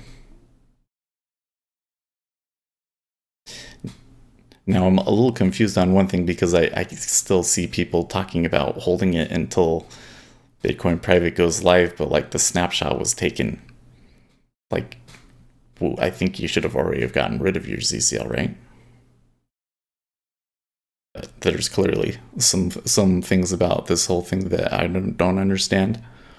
I only mind it because it looked like there was a mining bonus it looked like the risk reward for mining it was really good, so that's why I did it. And it was only 2 weeks, and you know, I'd be mining garlic in its place. Get, those people are dummies. Yeah, I don't quite understand what people are thinking when they do some things. Yeah, once the snapshot is taken, then you can get rid of it. Okay, that's what I thought. So I don't understand why anybody would still be holding The it. trader said Seth forgot to post something. That's the last time I show it. Reversal pattern. Uh-oh. Yeah, I think that last move down. So let's see if they tick down. I mean, the level 2 is doing a lot of fishy things here.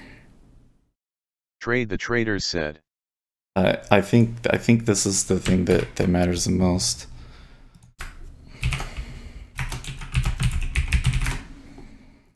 ZF is buying, and significantly so.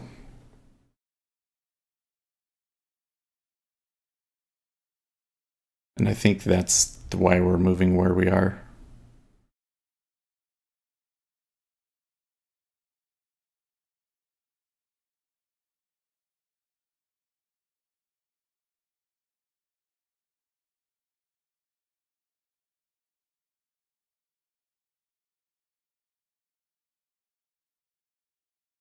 Hmm.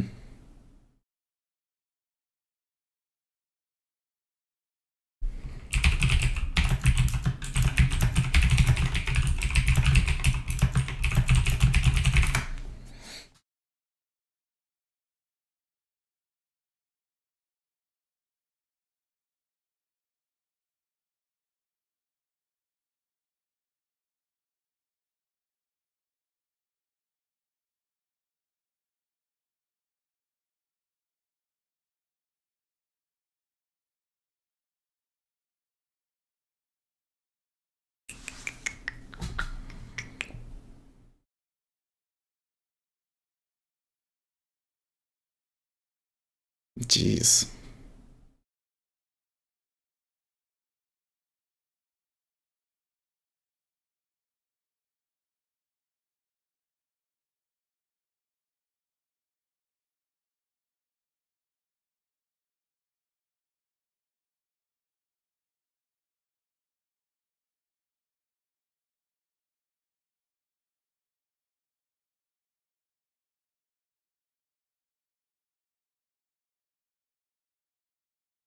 The problem here in ZF is that we equalized. So like, yeah, look at this.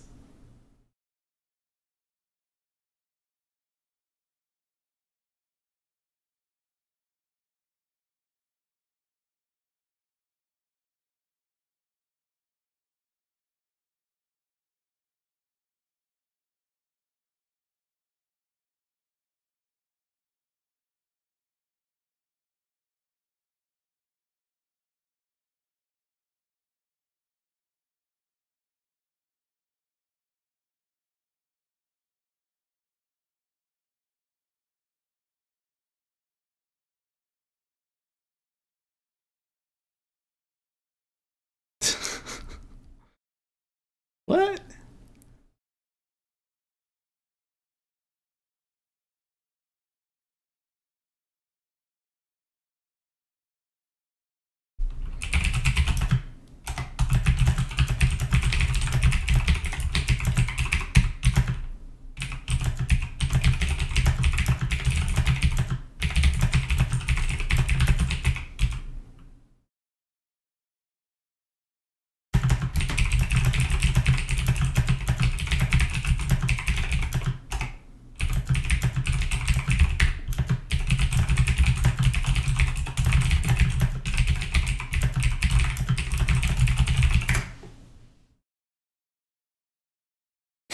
Well, that tick down was bad. Especially here if they start hitting 05 in ZF. I'm not sure if they're going to. It's being flaky. But that's probably the the level to look at. It's a touch of this. If they start initiating there, then look at all of this long volume that's got a puke.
Because those people don't understand the fundamentals of it, or they're intentionally spreading misinformation. I see that a lot in ICOs. Just everywhere, people just saying dumb stuff that makes no sense.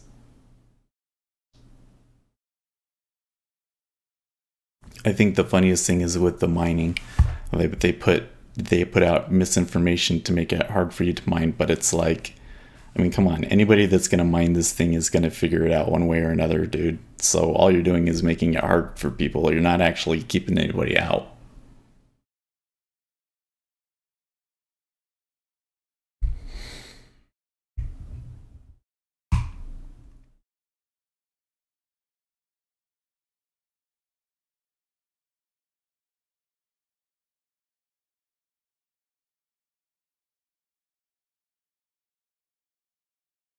Okay. Oh, wait a second.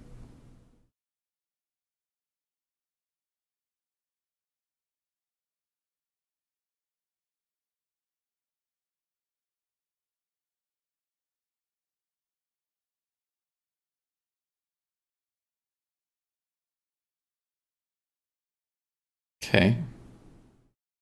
That was a good tick down.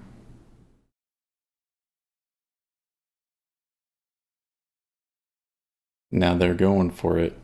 Well, they're tepid. They're not putting a big offer on it. It's probably going to tick back up. But it's thinking about it now, at least. It's like much more of a possibility. Okay, there, now it's flipping. People have traded it. Okay, let's hold it.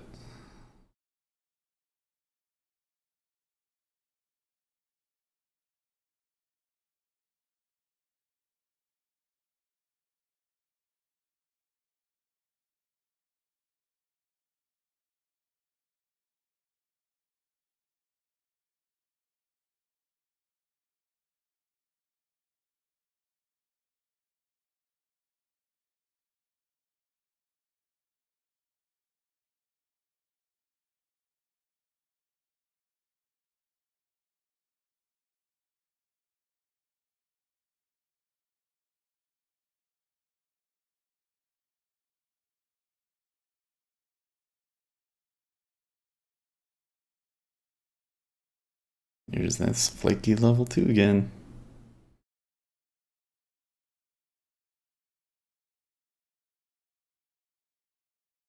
Toying with us.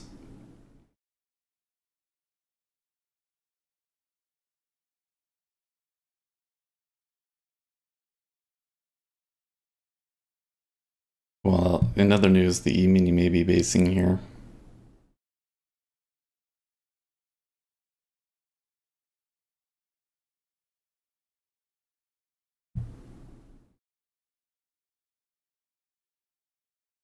Okay, so now they're back down there and it was hard for them to get a good offer again.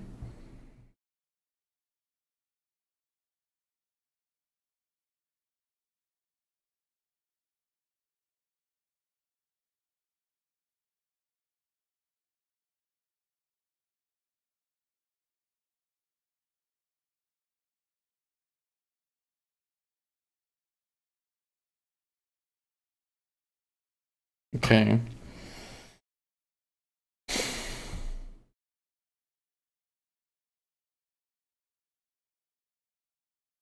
Okay, that time there was some stops. See that one traded at 050 almost immediately?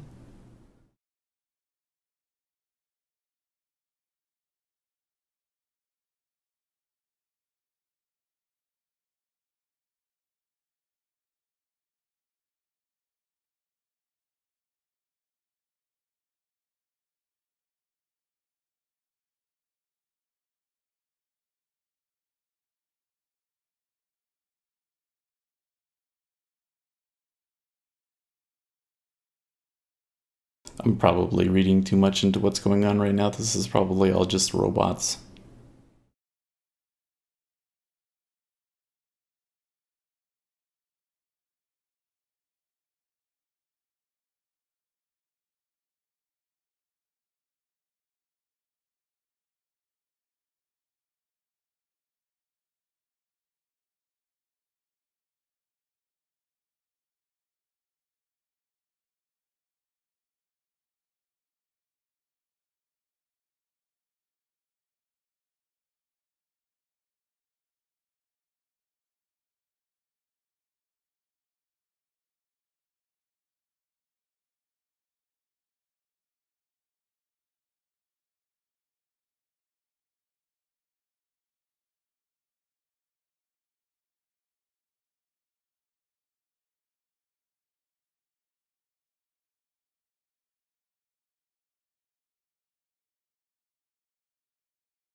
Okay, so that bid really firmed up, and we never had more than 2,000, that's a lot more than what we're having before. Let's see, maybe this could tick down, but okay.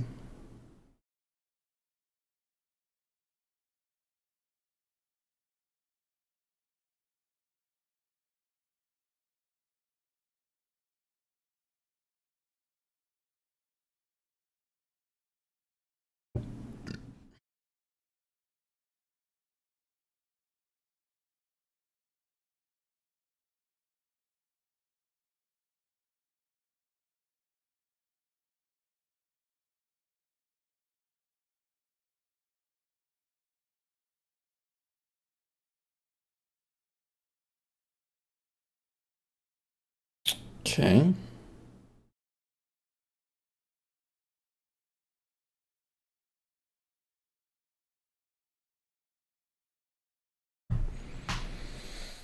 Well, like I said, the 050 is still appears to be the key level here.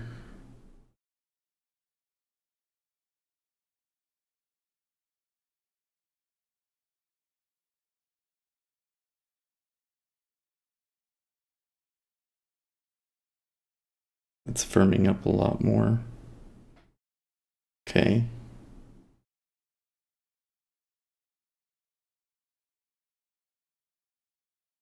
Well, that tick up was different. They actually filled people that time. They didn't just, pull.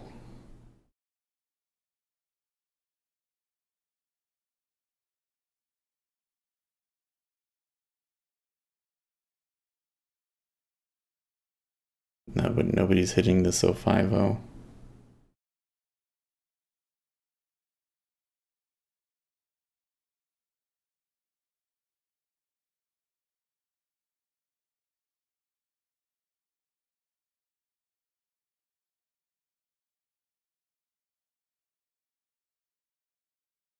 Interesting. And there was a nice perk there.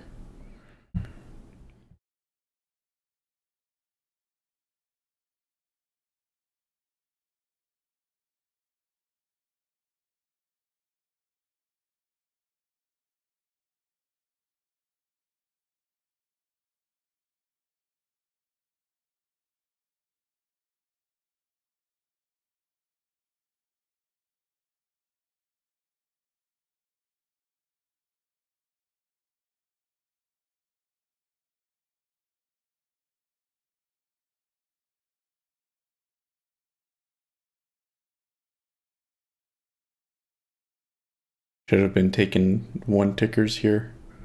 He could have gotten filled so many times.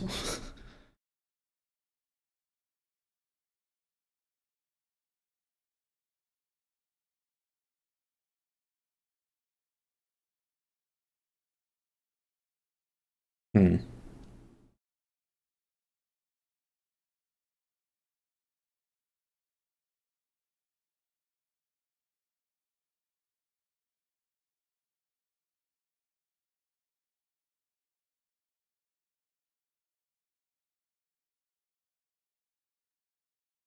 Okay, that was a much stronger tick down in CF.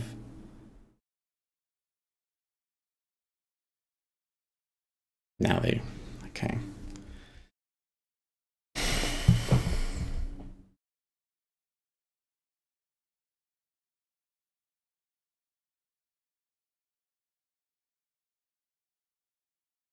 Come on.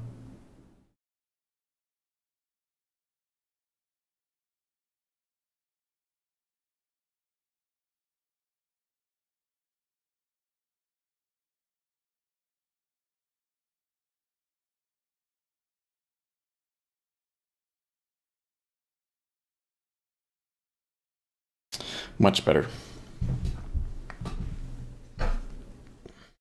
Much better.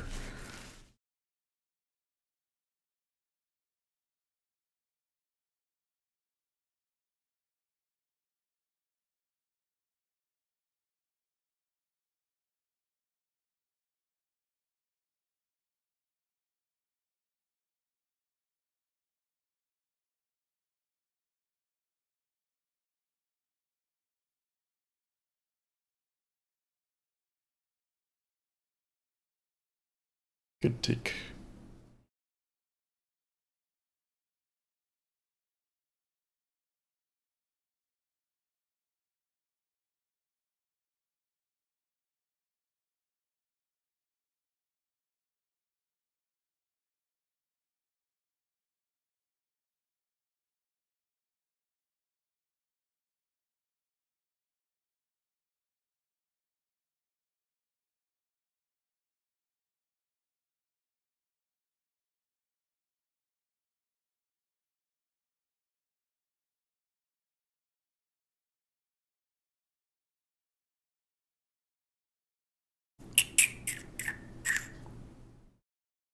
Well, that 050 is being awful stubborn, isn't it?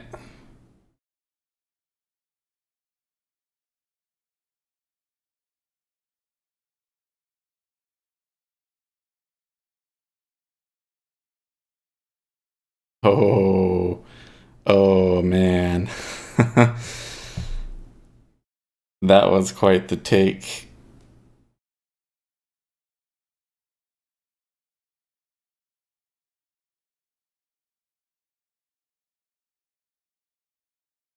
Let's see if they push further now. Nope.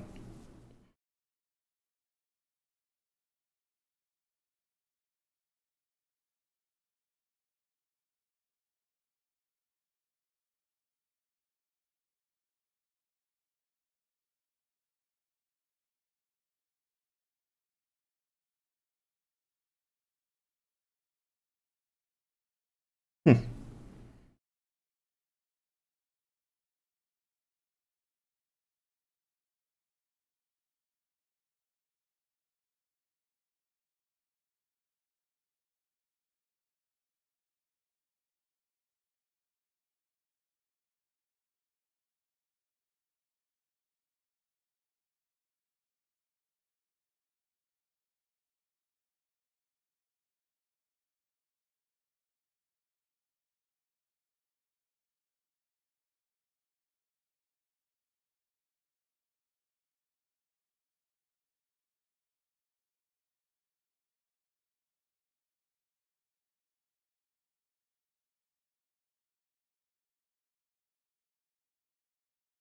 Okay. Bit of pulling. Bit of pulling. Level 2 games now. A lot of level 2 games now.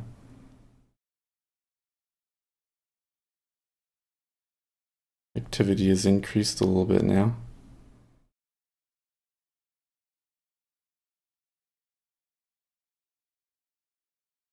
I'm just realizing that we're just coming out of this boring period that we usually get between 8:15 and 8:30 my time.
Trade the traders said okay guys. Let's crash the ES. See the same pattern as yesterday. Be funny.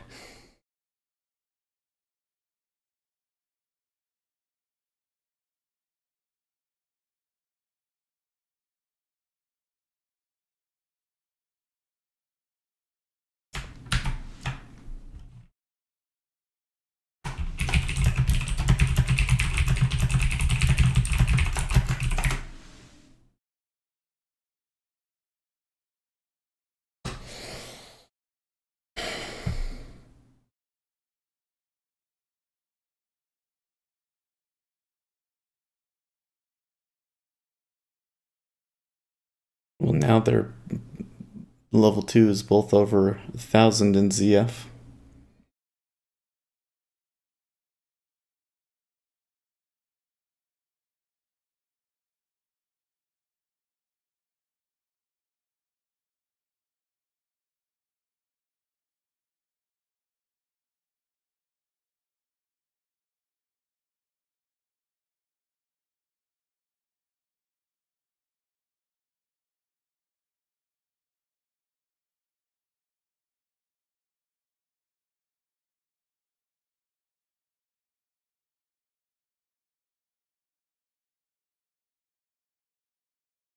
This action that I'm seeing in ZF, I've never seen this before.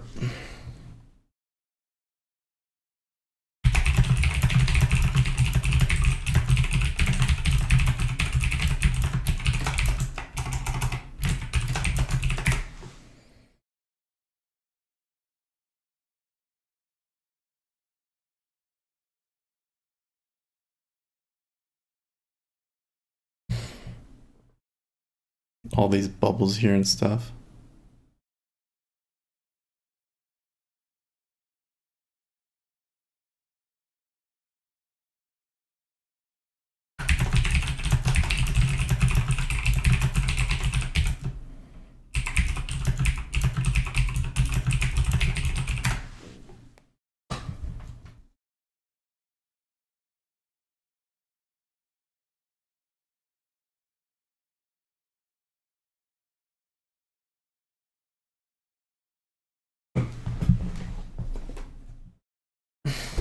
Hmm.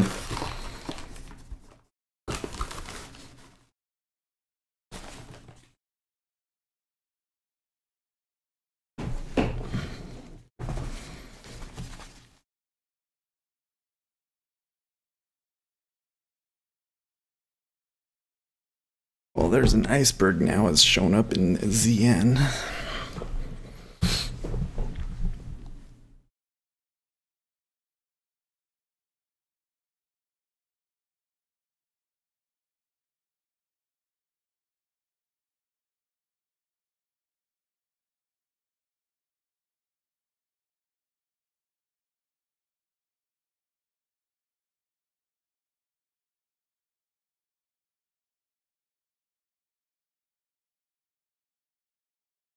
Z and ZB will move to the upside. Fatal outed, by the way, welcome. I haven't seen your name before. I mean, this could still break, but and I think that there's a lot of imbalance here that a break to the downside could be really spectacular. And that tick down just made it a lot more likely. But they sure have put up a big stink to try and not do that, haven't they? Okay, so now there actually are maybe doing some initiation.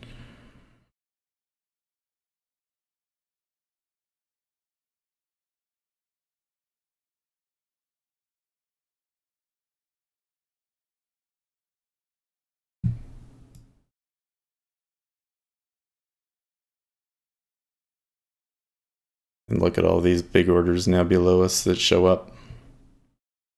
You see that on that tick down, that one that at 050 that showed up?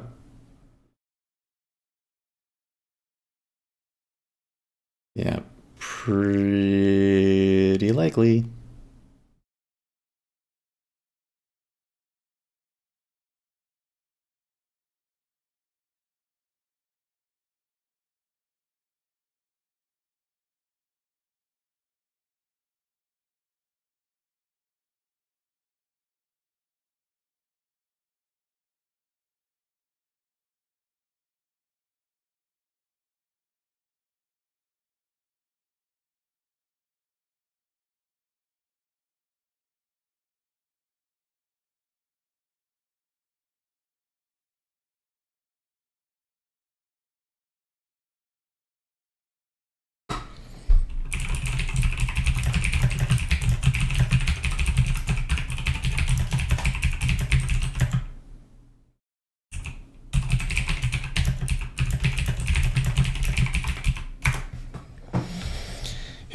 If we hit a new low, this could be pretty spectacular. I'm probably going to be dead wrong, just because that's how karma works, but I see a lot of contracts long that went nowhere. That's what I see right now. Well, let's not call them contracts long because they could have been people exiting it, but I see a lot of buying that went nowhere.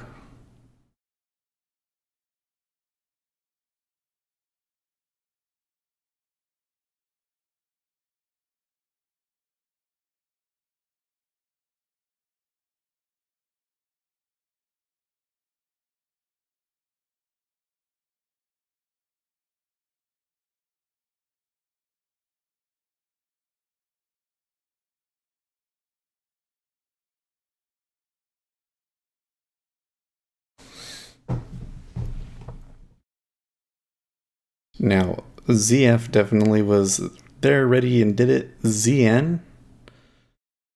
I'm not so sure. ZN still kind of looks like it's just robots.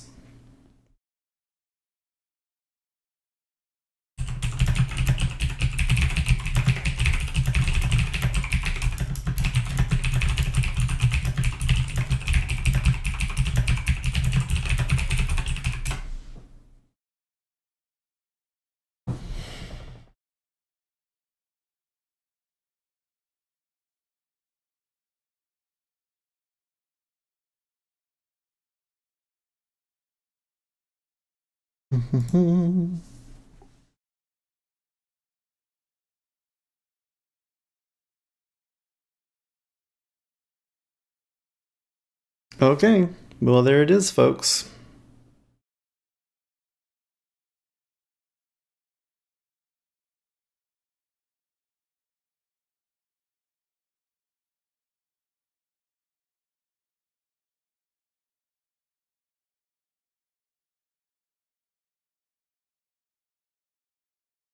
A few minutes ago, ZP was at 22.23, was holding by big buyers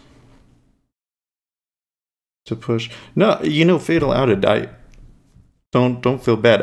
I think that you had a really good observation there, because Just look at the chart. So you were saying 23, 22, 23. Okay. I mean, if we just go back like way further, okay? Was there buying there? Yeah. Is there buying here? Yeah. And on this whole way down, that was not buyers like aggressively taking out orders and really trying to push it down to the low. It was just kind of like robots ranged back and forth until eventually they made that one fatal tick down, and all of a sudden the probability of it going lower showed up. And now you're seeing a bunch of people getting stopped out. So I think that you had a good signal there. There was definitely some buying there. It's just that the buyers that you happen to see lost.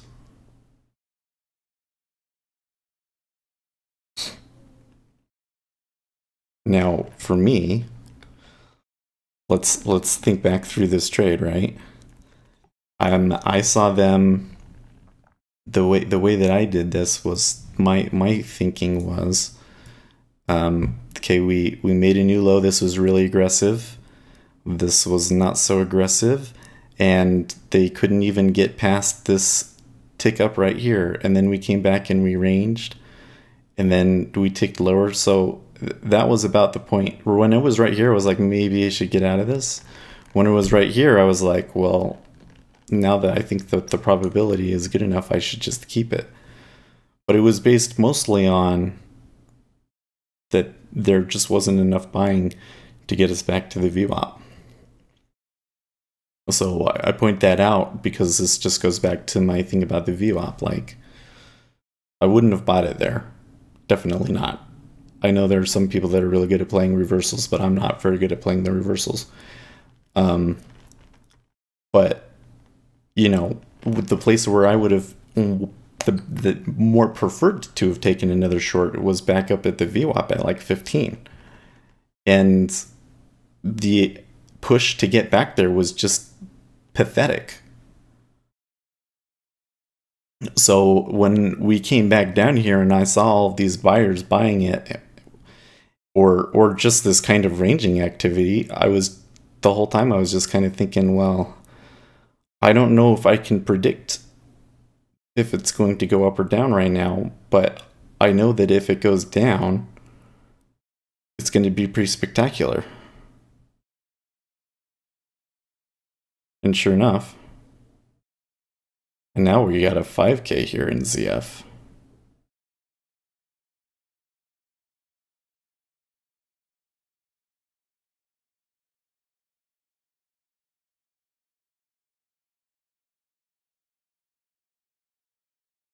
So I'm not trying to say here to anybody not fatal out it and not trade the traders, because I think they both made good observations. So I'm not trying to say like neener I was right.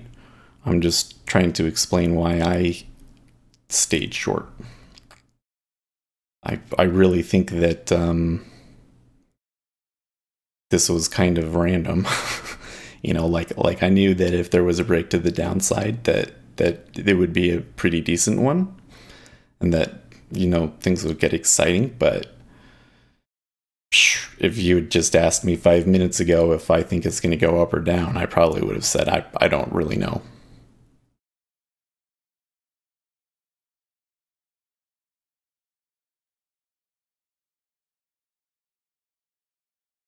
Okay. Well, I think I'm going to take it off since I'm not seeing any more initiation.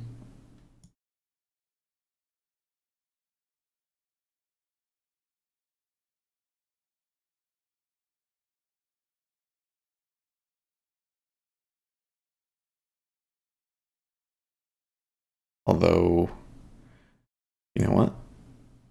Nope. That was close.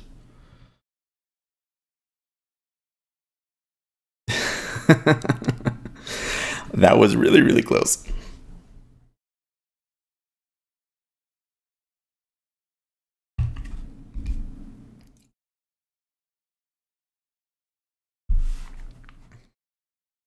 I hope you guys enjoy watching me make successful trades despite my most bumbling and pathetic attempts. Like, really. I really wouldn't say that I'm trading like super great here or anything.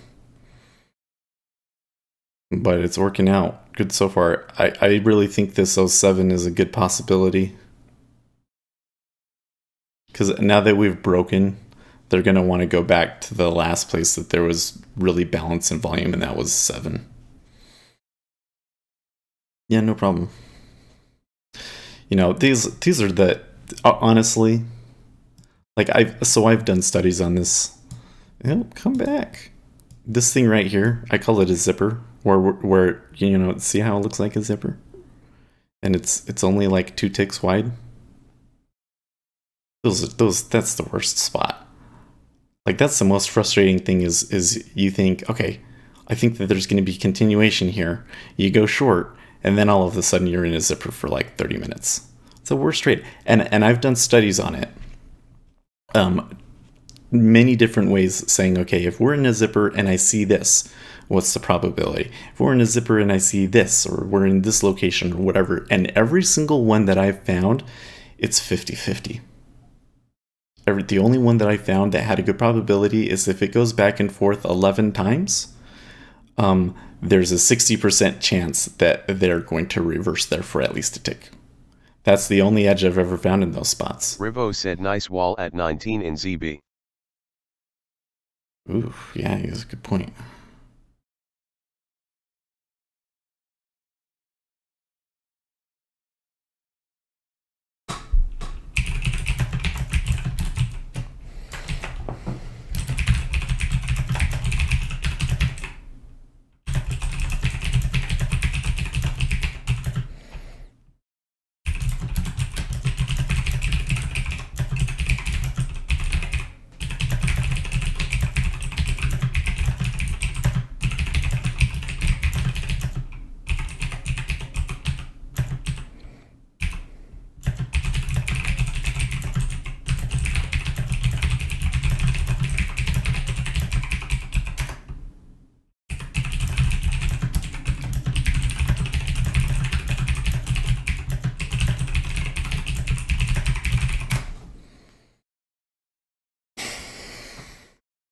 Yeah, and see, that's the other thing that I think is really interesting.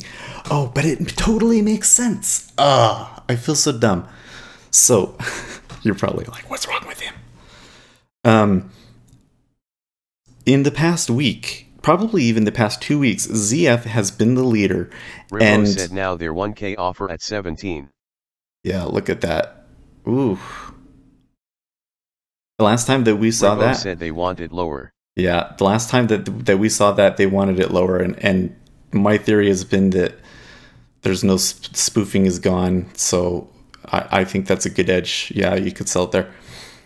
Anyways, I think what's been going on is ZF has been the leader for like 2 weeks, and you could even see even today that ZF was kind of ticking up and down. That's when ZN would kind of tick up and down. But then what happened here? There was a divergence, right? ZN stayed flat. ZB bought big time. And in fact, those buyers still haven't been washed out yet.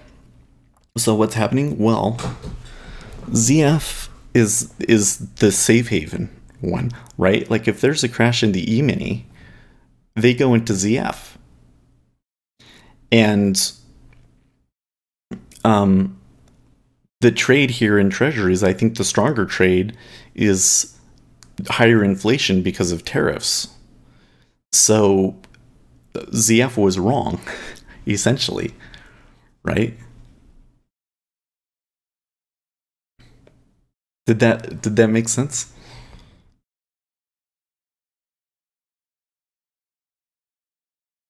Essentially, ZF was really good for us to see each tick by tick, and you know, if it's ready to break or any of that. But for the longer term trade, ZF was always destined to be wrong, I think, because there was too many people that are playing a flight to safety. Now another key thing here is that when we started going down, the E-mini started going up. So here's where I hope Trade the Traders is still listening. So my question to you would be, what do you think about the E-mini now? Do you think that would you be going long and looking for it to keep going, or do you think that it's going to reverse? Here's a chart. Here's a longer term chart for you guys. So is it going to go back up and try and reach the highs of the day now in ES? Are they even going to start retracing up to here? I don't know it well enough to really say. If it does that, and since this has been correlated to the E-mini, I think we could see pushing much further. But okay, so we are seeing some indications that they hit the target at 07. I'm gonna put my order in there.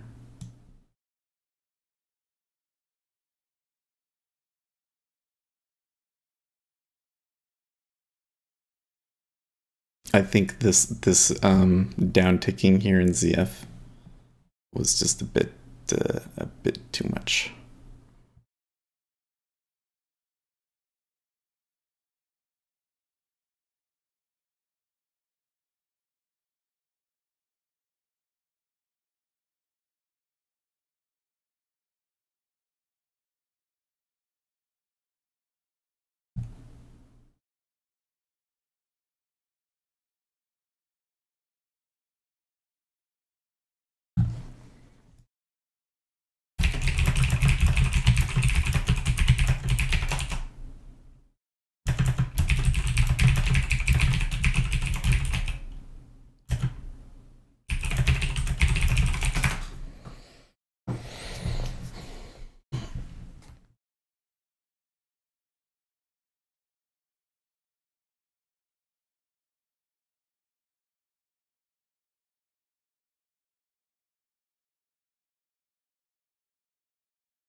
Well, it sure slowed down there, didn't it?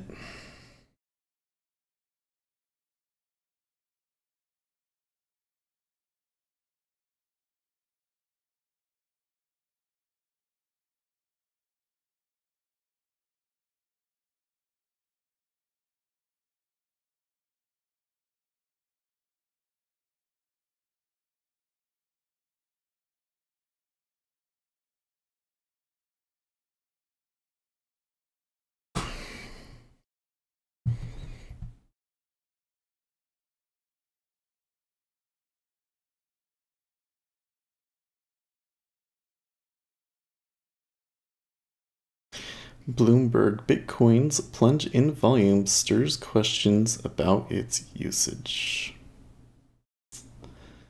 Yeah. This is a problem, guys. My Bitcoin friends. Low volume. Big problem. Seems to me like the people interested in cryptocurrencies are so excited about Bitcoin. They're excited about other currencies, and and they're more interested in using other currencies. Oh, that sucks.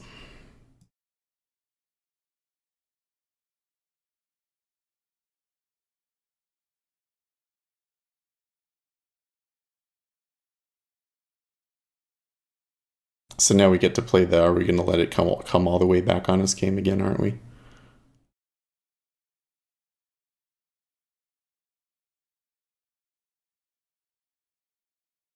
I think that it could go further. Because Zian hasn't puked yet.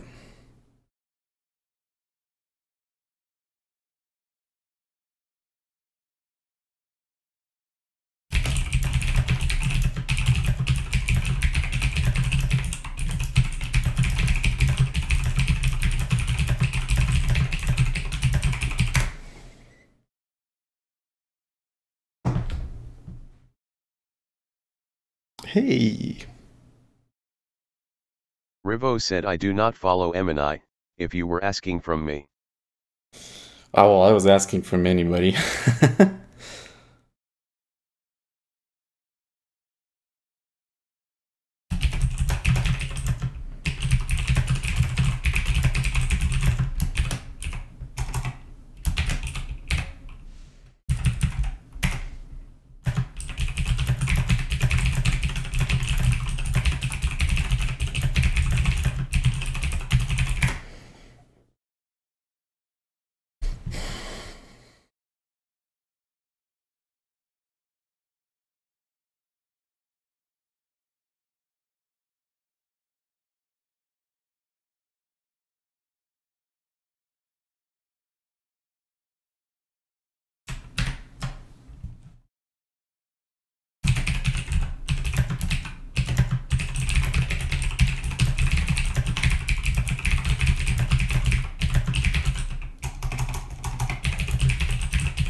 I should at least move my stop.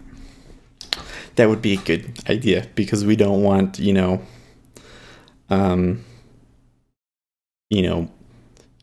maybe North Korea launches a nuclear missile and everybody wants to buy bonds and we don't have our stop set. That would suck, right?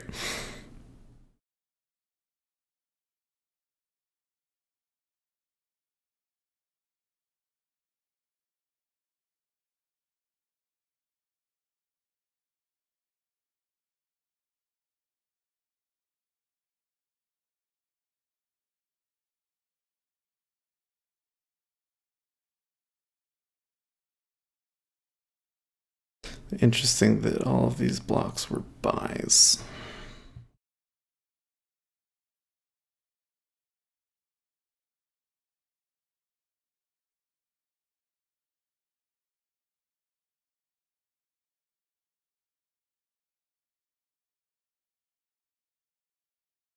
The heck is this?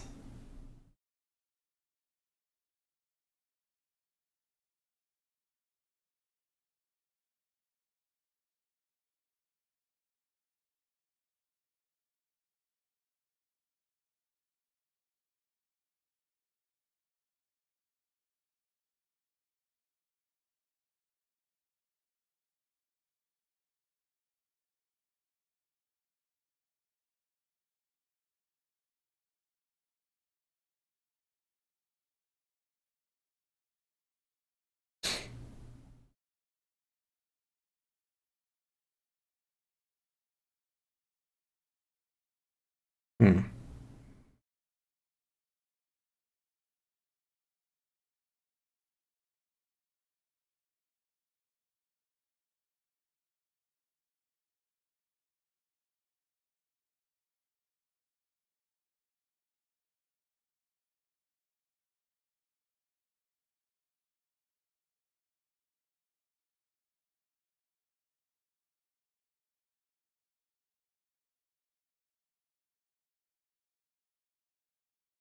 I'm going to take this order off because that was a little bit of momentum there.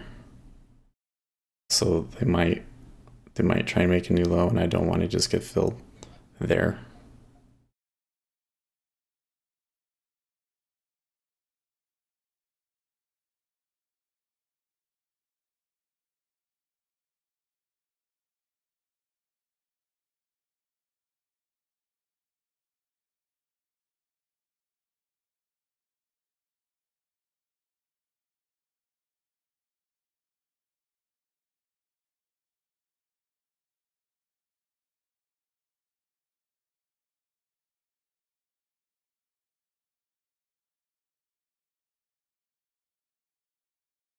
Okay.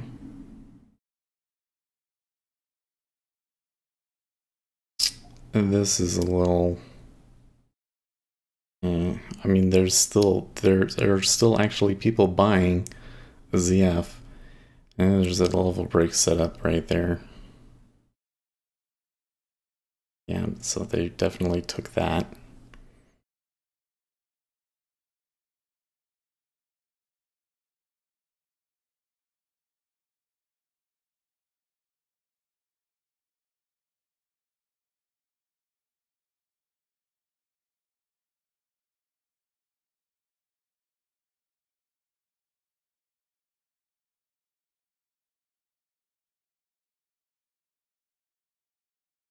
Oof.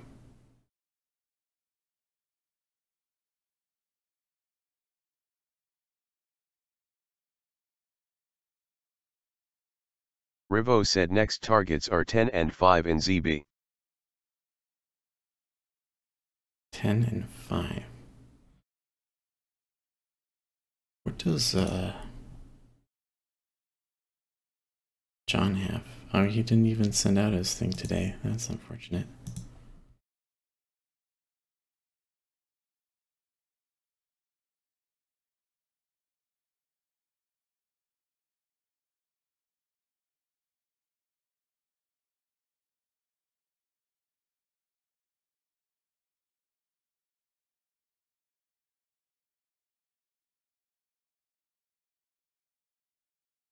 Fill me. I'm like one of those baby birds now. And the mama bird's coming and she's gonna come and fill me.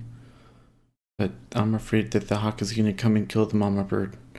Okay, good deal. Good deal. We're filled. Too bad we had that big loser there.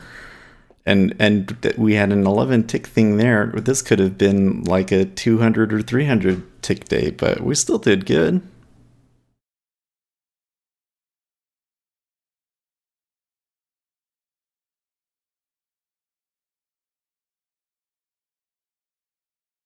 Still not done, it appears.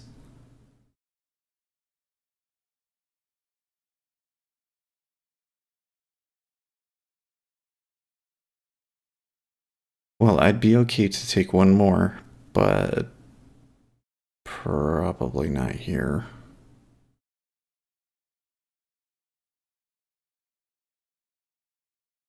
Let's just watch and see how much further it goes past where I got out.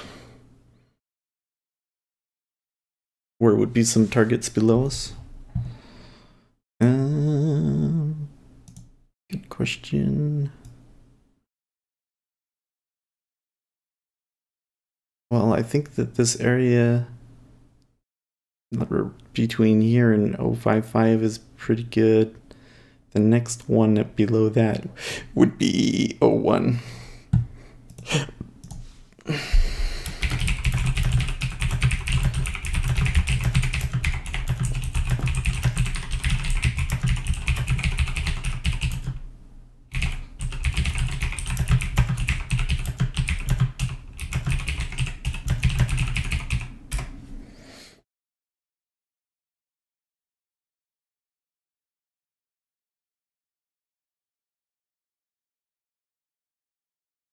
I'm really hitting myself for that for tick loser.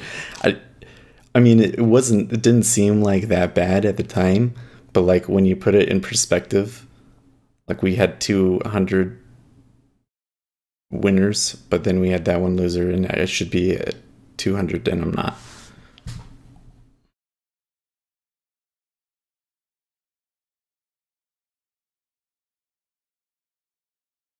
How does that work? 100, 200, 100, yeah, 156.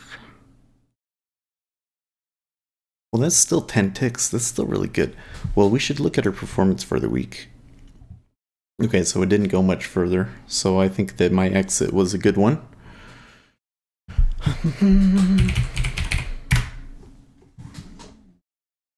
I should feel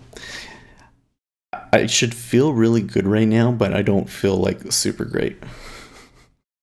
I kind of feel like I was right, but I didn't treat it as well as I could have. I could have taken more on this one. I could have avoided this loss. Maybe didn't have to sit in this one for a whole effing hour. And, you know, I was a little, I feel like during it in the chat, you know, people were saying, well, you're wrong. And I was kind of like, I don't think so. And I kind of feel like a jerk about that. And I don't know, it's just a very mixed emotion right now.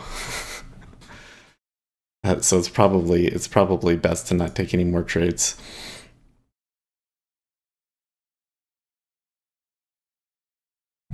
But, you know, I was right, so I guess there's that. Bum bum bum. Where do we go? We want to look from December to the end of this week. Yes, sir. And only trades in ZN. Okay. So this is going to be close, guys. Look at that. Okay, so we have made a new high, and it's 1671. We need to come down here. Yes. Okay. So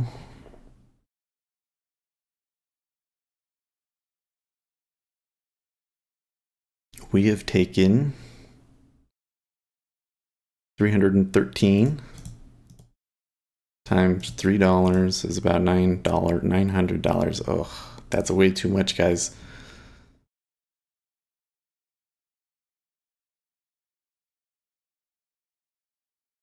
So our total profit is still 732. So this whole kind of this whole period right here, especially, I mean, I think we took a lot of trades. And even on this move where we made a ton of money, we took a lot of trades. And so I think we could hit that 1500 target next month, but man, we need to take less trades. You know? That or we need a cheaper broker. Let me get a more accurate calculation here. And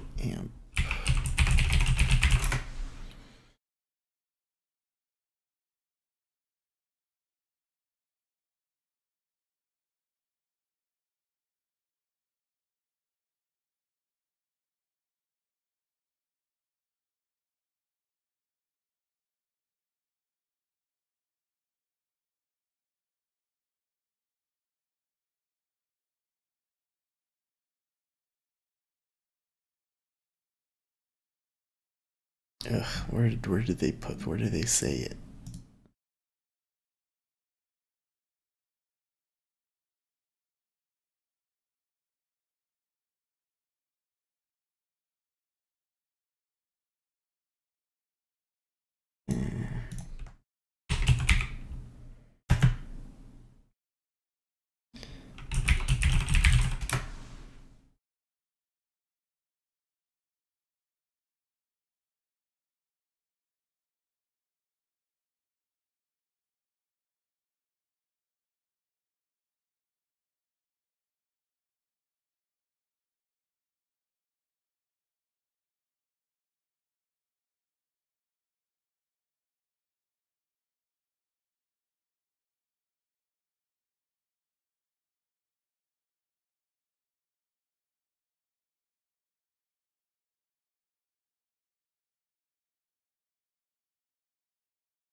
$1,000 for an annual fee.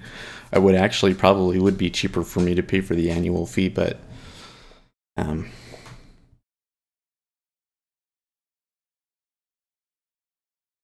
I'd have to go through a whole year and see how much I actually make in a year to really know for sure. But I think I probably do spend more than $1,000 in commissions in over a year. If I spend almost $900 in 3 months, it would be worth it. But what is is it really $3 round turn? Here we go.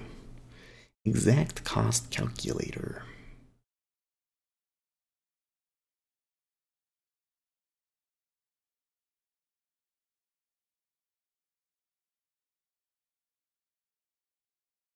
Rivo said, does anyone know is there possibility to get tick data instead of PNL? Rivo said in Jigsaw or Ninja.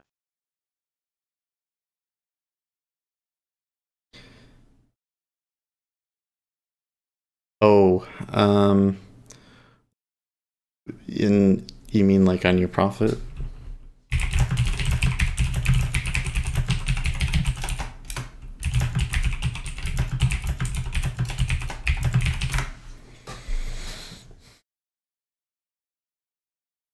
I don't think they have that, right?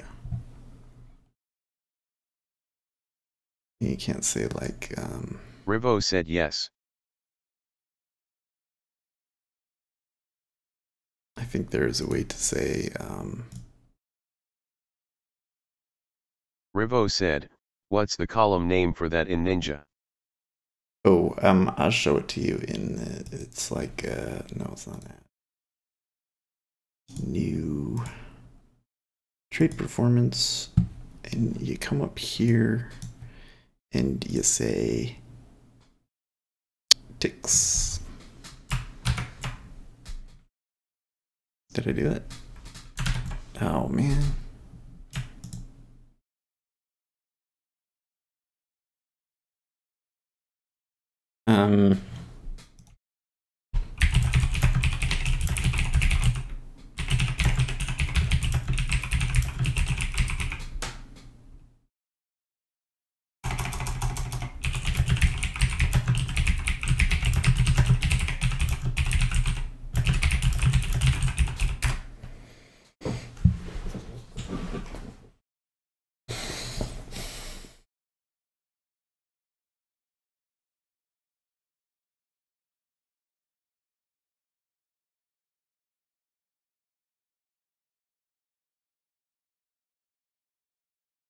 Oh, okay. Flat rate is 256. That's a little bit better.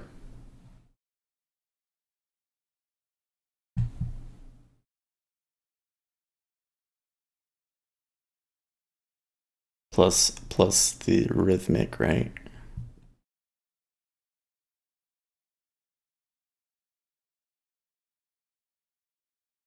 Nope. Oh, but to get a flat rate, you need to have $10,000 in it, so it would be the volume tiered one. So it would be 178.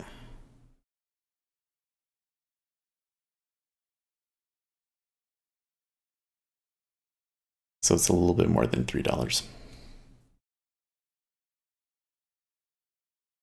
So yeah, so probably next time they offer it, we should do that thing.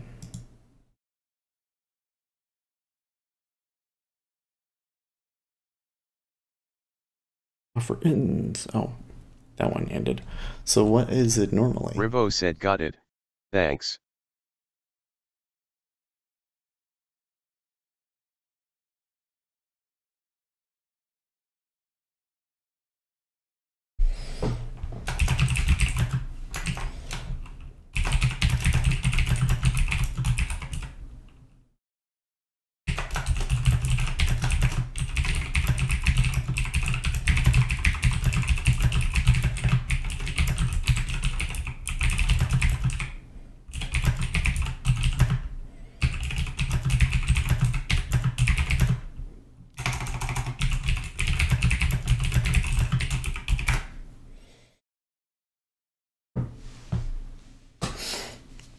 What I really need to do is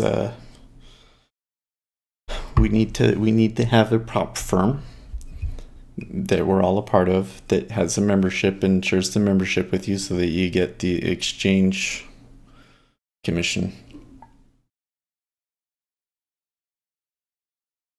That's what we really need.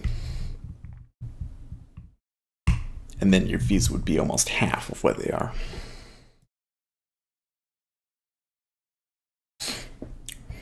But I'm a little where did it go? Not that one, no. Did I close it? There it is.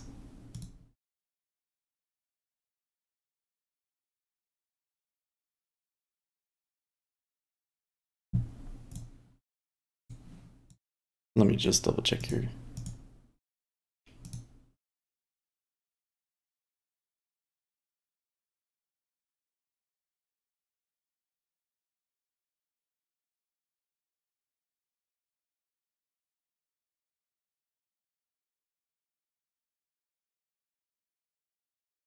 Yeah, 732.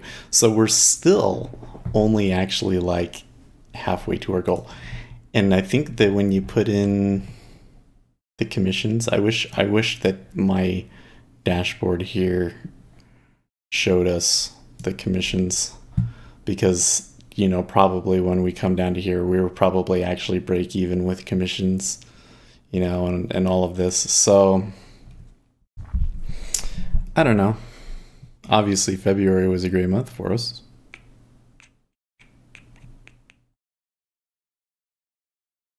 Now look, it looks like they're at the lows again. They could keep going.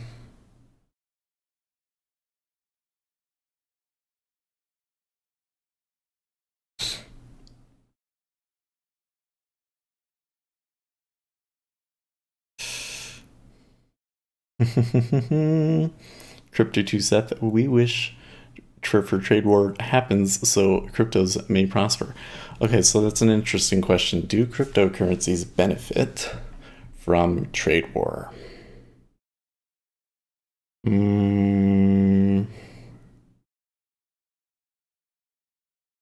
So I'm not sure. I think though, in cryptocurrencies, I don't know if it matters. Here's the thing in cryptocurrencies, in my opinion, the only thing that matters right now is the volume in Bitcoin and Bitcoin Cash. Because this just isn't going to go higher unless people are using Bitcoin. And what has happened is that the ecosystem during this last run up has actually become smaller. Like actual places that you can use it, that you can do stuff with it, have decreased in Bitcoin. That's a really bad sign. So yeah, I don't know what to say about it other than that. I mean, I really want to see a move up. I really want to see us break out of here and really move, you know, and get a really good positive day. One of like, you know, if we go way back, you know, one of these, this sort of a thing, you know, this sort of a thing, and it's just not happening, you know. Wow, that move up from between 10,000 and 20,000 was awfully fast. Was like when it was 1,000 was when it almost doesn't even go back that far. I need to show it on a daily chart. Okay. Yes. You know, days like this. I want a day like this. See that, July 19th? That's what I'm looking for.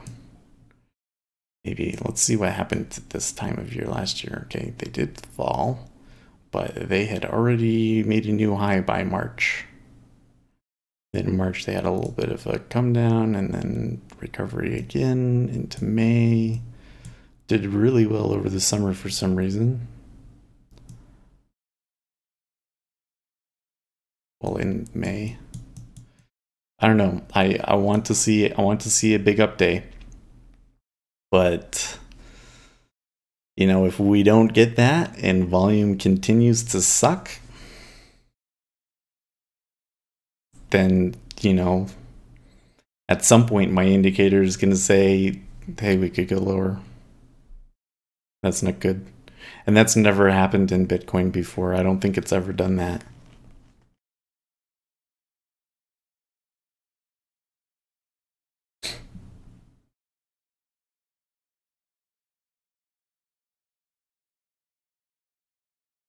Okay, well, there was 4 more ticks in that. But we did say that was our trade. And of course, we'd already talked about the emotions that was going on at the time. It was a good point to stop. I do think there was a pivot here at like 0.45. So that, I guess that is possible.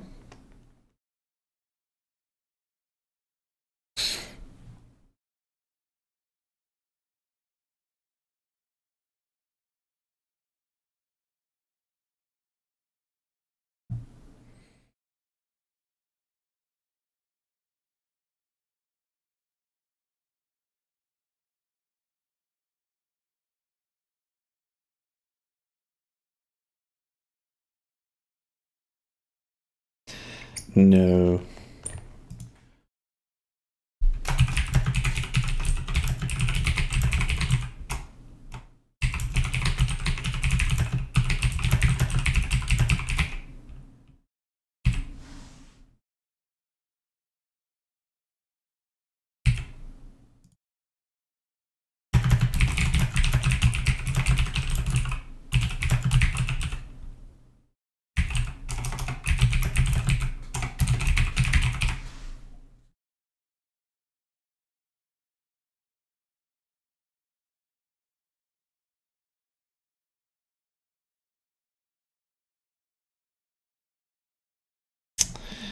He's wrong. I told somebody on Reddit they're wrong. Good times. Kick coin, what the heck is that? Oh, you know, we should keep streaming because well, how are we gonna do this? I mean, it doesn't matter. There's no bad there's no cost to me to leaving it streaming. I guess I am going to go and pre-order a Galaxy S9 because my phone is so trashed, and I've just been waiting for almost 6 months now for the new Samsung phone to come out so that I could get rid of this awful phone. Look, he wants to go again. They gonna take it? They're buying. I mean, they're pulling. It kind of seems like buyers are starting to give up and accept what just happened. Anyways, so I have to go and do that and leave, so I'll be gone for a little bit, and of course I have my call at 9:30. But I really want to see what happens when Bitcoin Private goes live, but I don't know. I haven't seen it like listed anywhere on any exchanges, so I don't know if like as soon as it goes live, the exchanges it's going to be listed then at that point. Because I don't want to like keep streaming. Yeah, you're gonna touch it. Come on, touch it. Yeah. I don't want to like keep streaming and then nothing happens. But I've never been involved in something like this. Oh, okay. So I missed. Sorry, Jerry Garcia. I missed your comment there in Twitch. I tend to pay more attention to the comments on YouTube because we stream to both platforms. So you're buying bonds. Am I seeing this correctly? No. So the way that you will see it is when I go long or short. I don't really want to do it right now. I don't want to make any more trades. This price right here, the price might, or the average price if it's multiple contracts, where I got long or short will be colored red or blue. So if I had been long, this would have been blue. but I was short. It was red. And then this column right here will change to show how much in dollars you make if you get filled at each price, essentially. So that's how keeping track of profit and loss works. And then just to show you how I did today, right? Here's my trades today. So I had one quick one that didn't, wasn't quite going yet, and so I got out of it. And then it went up and came back, so then I got in again. So this one probably I didn't need to do, but whatever. I think it was worth taking that risk off to do it. Then this one should have been more. I only got 8 ticks. 8 ticks would have been 120, so I got like 7 ticks on it or something. And I could have gotten 11, so that one was bad. And then this trade, this is just awful. Average price 105. I mean, the funny thing is, look at it. Look at what I got short at 105. I actually got short at 110 too, but it just was a bad location. So, yeah, that's what happened today. Okay, well, I am going to leave this up until Bitcoin Private is live, and then we'll do a little bit of analysis. I do think this could come back down to 03, maybe even 015. As I was saying, the next step down is 01, but that seems like way too far down. We'll see. Maybe I'm wrong. Rivo said, are you planning on using flat rate or volume tiered fees? So I would need a bigger account to use the flat rate. I would love to use the flat rate, though. It's a little bit cheaper.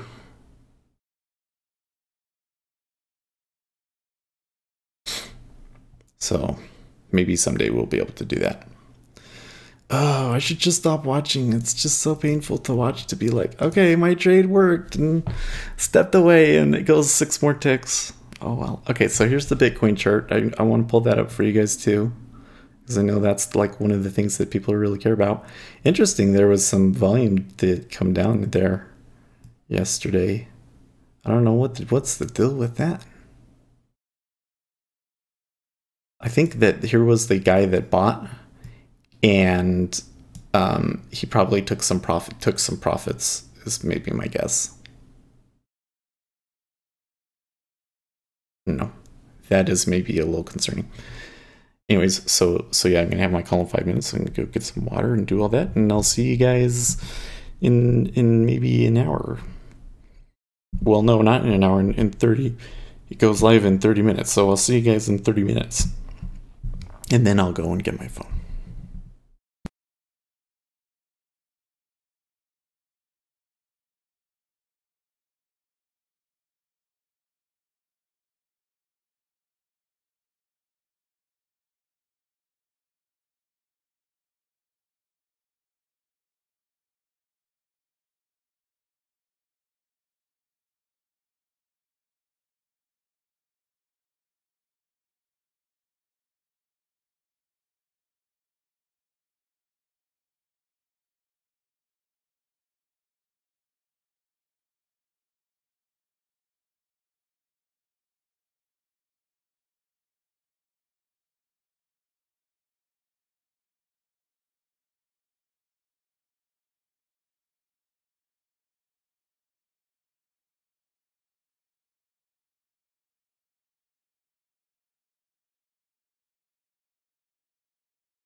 Oh, so here's John's notes finally.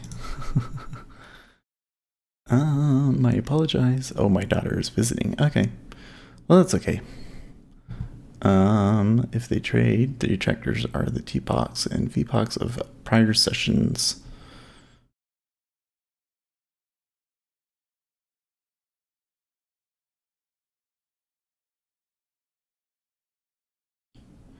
$143.24 area. Oh, well, there you go. Okay, so he didn't really have a whole lot to beyond what we had already said.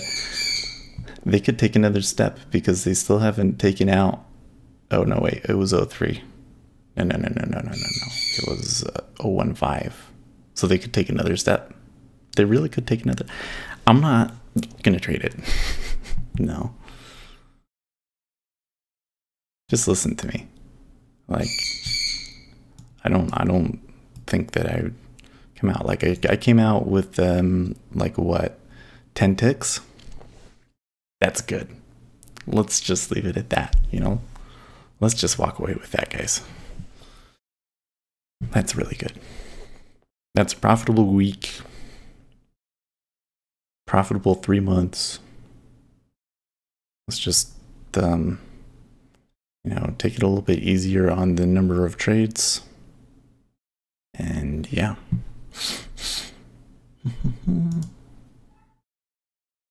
Oh, yes.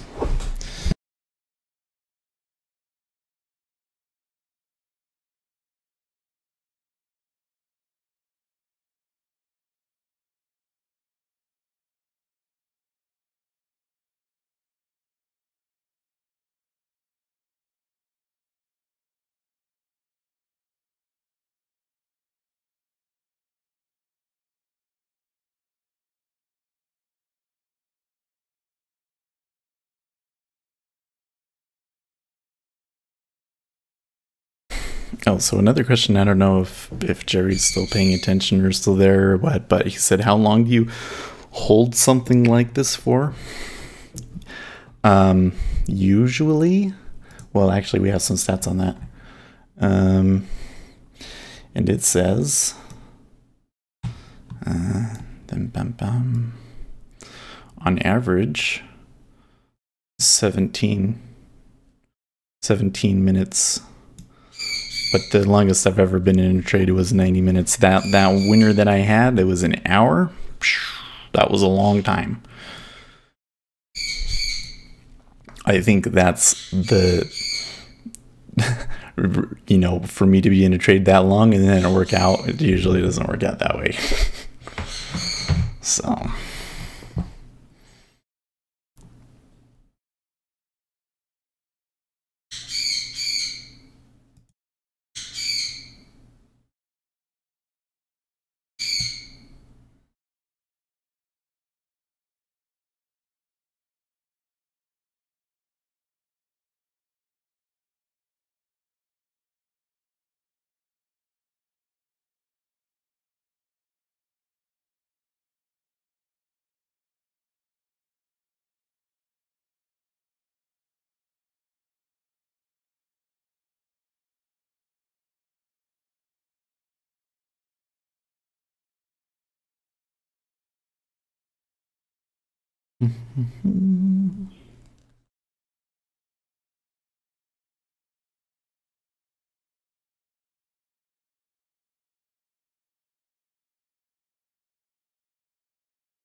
Well, they kind of want some lower, I think, still.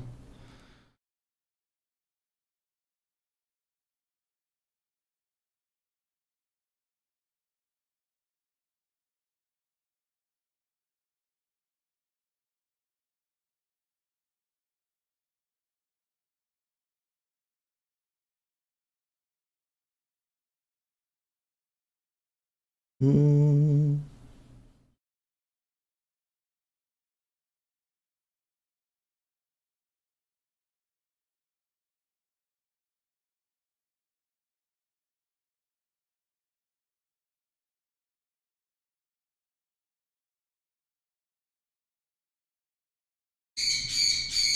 Paid Through said if Bittrex is as quick as they were for Ignis, you'll all have it early 2000. Just mute that. I'm just looking at the Bitcoin private Discord to see if there's any information here.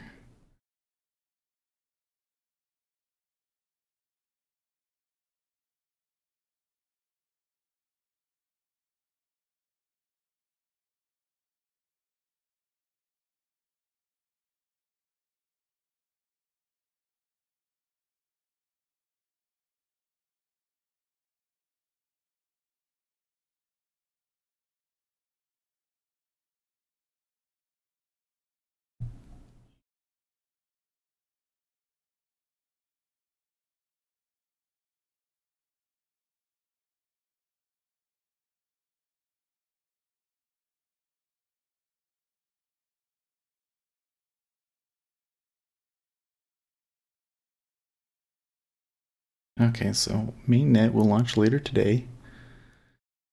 It's not going to happen at 10 o'clock? Wait, what?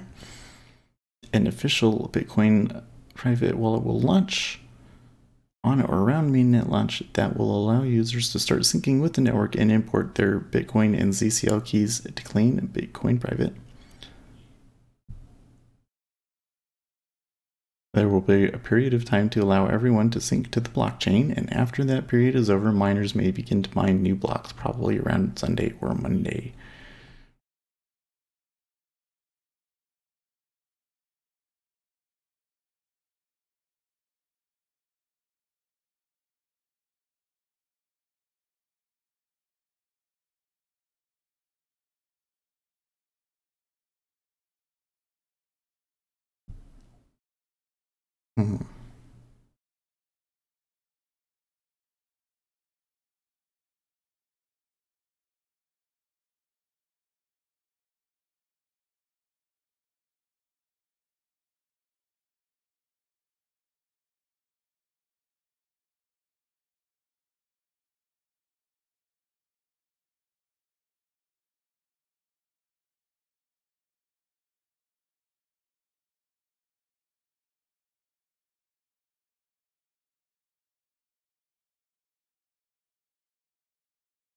Hmm. Well, I think we're kind of waiting for something that's not going to be all that spectacular, but it's only 15 minutes, so we might as well wait.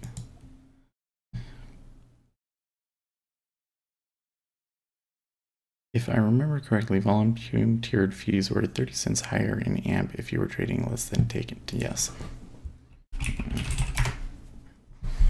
That's correct.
Well, if I was able to move to flat rate, it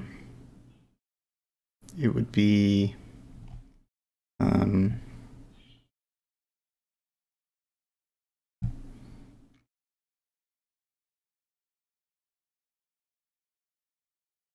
$3.56 versus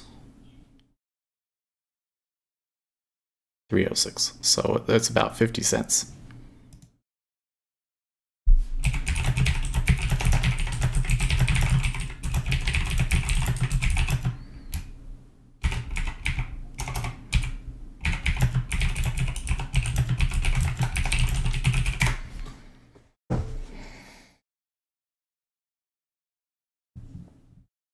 Well, that just means we got to get this account above $10,000, guys. So the first goal was get an account and that's profitable. So the next goal is get it over $10,000 so that we can pay the flat rate fee and save on commissions.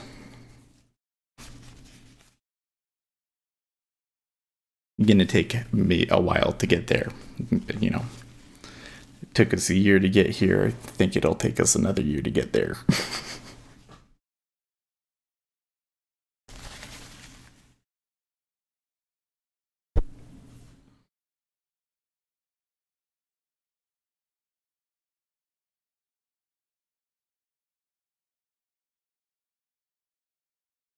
You know, it sucks. Another thing that sucks about where we got out is that's where we got out was when it was coming down there. We could have just held it. We wouldn't have had any ticks against us until 035.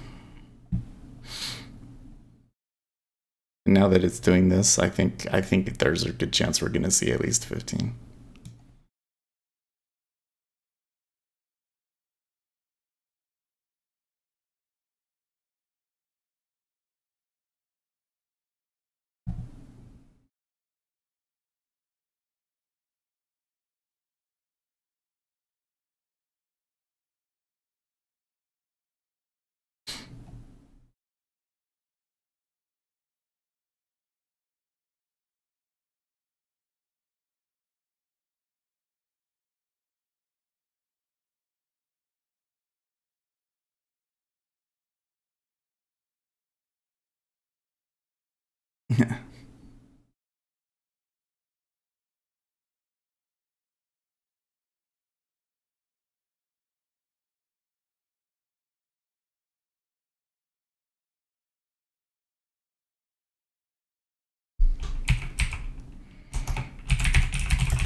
When can I begin trading Bitcoin private, and when will exchanges list Bitcoin private? We need to get our mainnet operational first before exchanges can list Bitcoin private.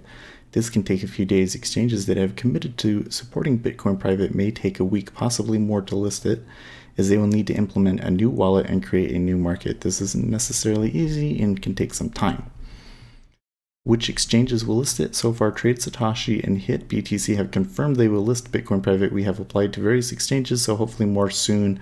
We cannot talk about which exchanges we applied to other than Binance, and we cannot speculate on the chances of Bitcoin private being listed.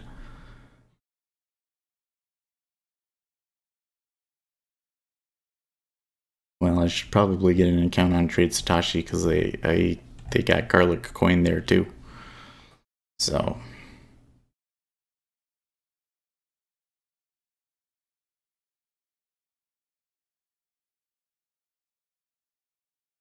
How much did the E-mini recover here?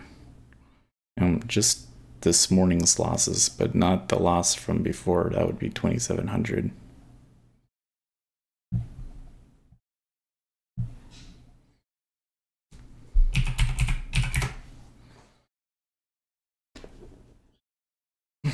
Commerce Secretary Wilbur Ross on potential price increases from Trump tariffs. No big deal.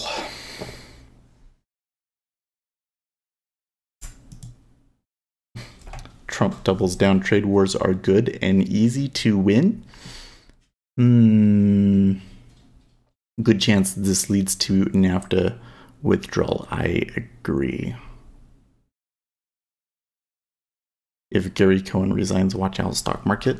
That might be true. Gary's a smart guy. I've met him in person before, and I was really happy when I found out that he was going to be working in the White House, and I think there would be a very sad loss if he left.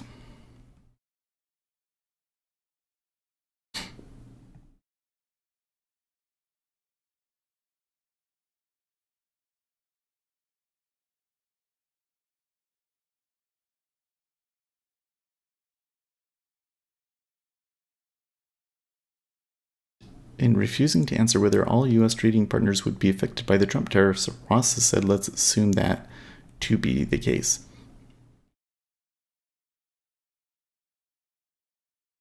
Oh, he's saying, let's just assume that that would be the case.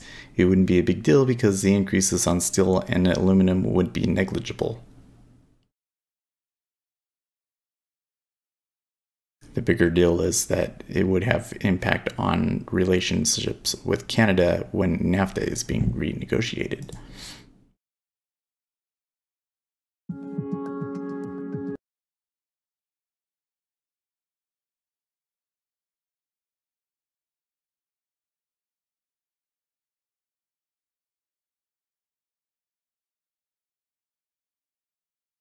Oh, so Donald Trump tweeted here. Way early. When a country, the USA, is losing many billions of dollars on trade with virtually every country it does business with, trade wars are good and easy to win. Example, when we are down 100 billion with a certain country and they get cute, don't trade anymore, we win big, it's easy. I'm not so sure that it works that way, guys. I mean, maybe if you had a much larger, like a trade war, like a real war, but if it's just steel and aluminum, I don't think it works like that.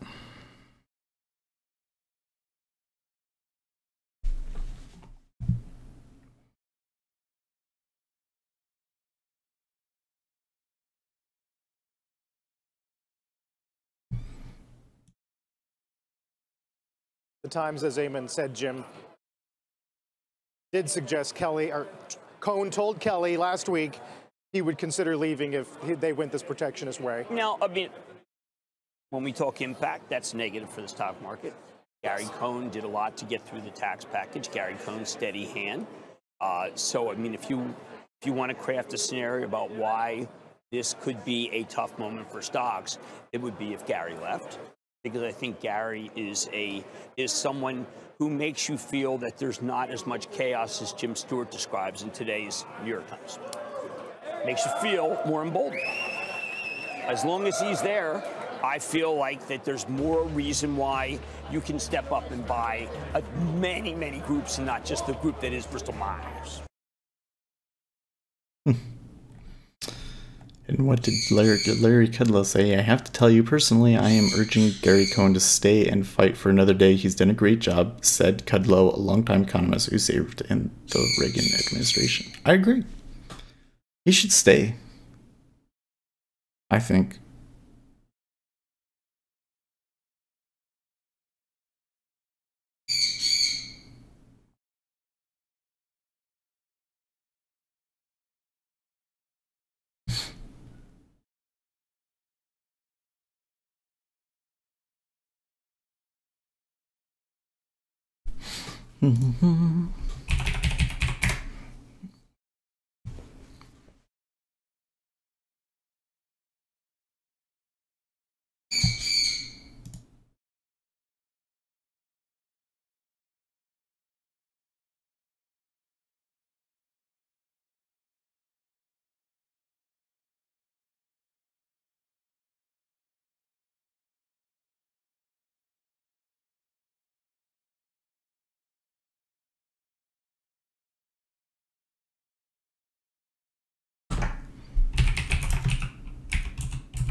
Okay, well, they didn't push any further than that.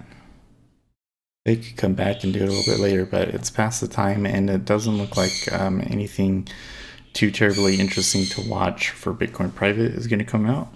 Except for, I guess, one last thing we should look at is trading view here.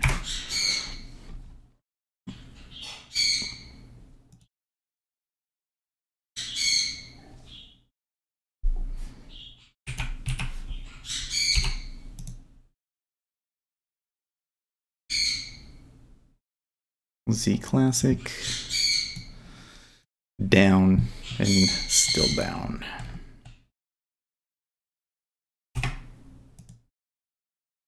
In the past minute,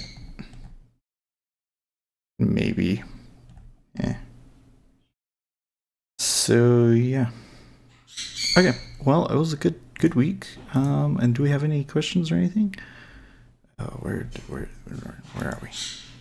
Doom. Nope, none here, down here. Okay. Well, I will see you. I'll upload that video, and I will see you guys tomorrow, or not tomorrow, but Monday.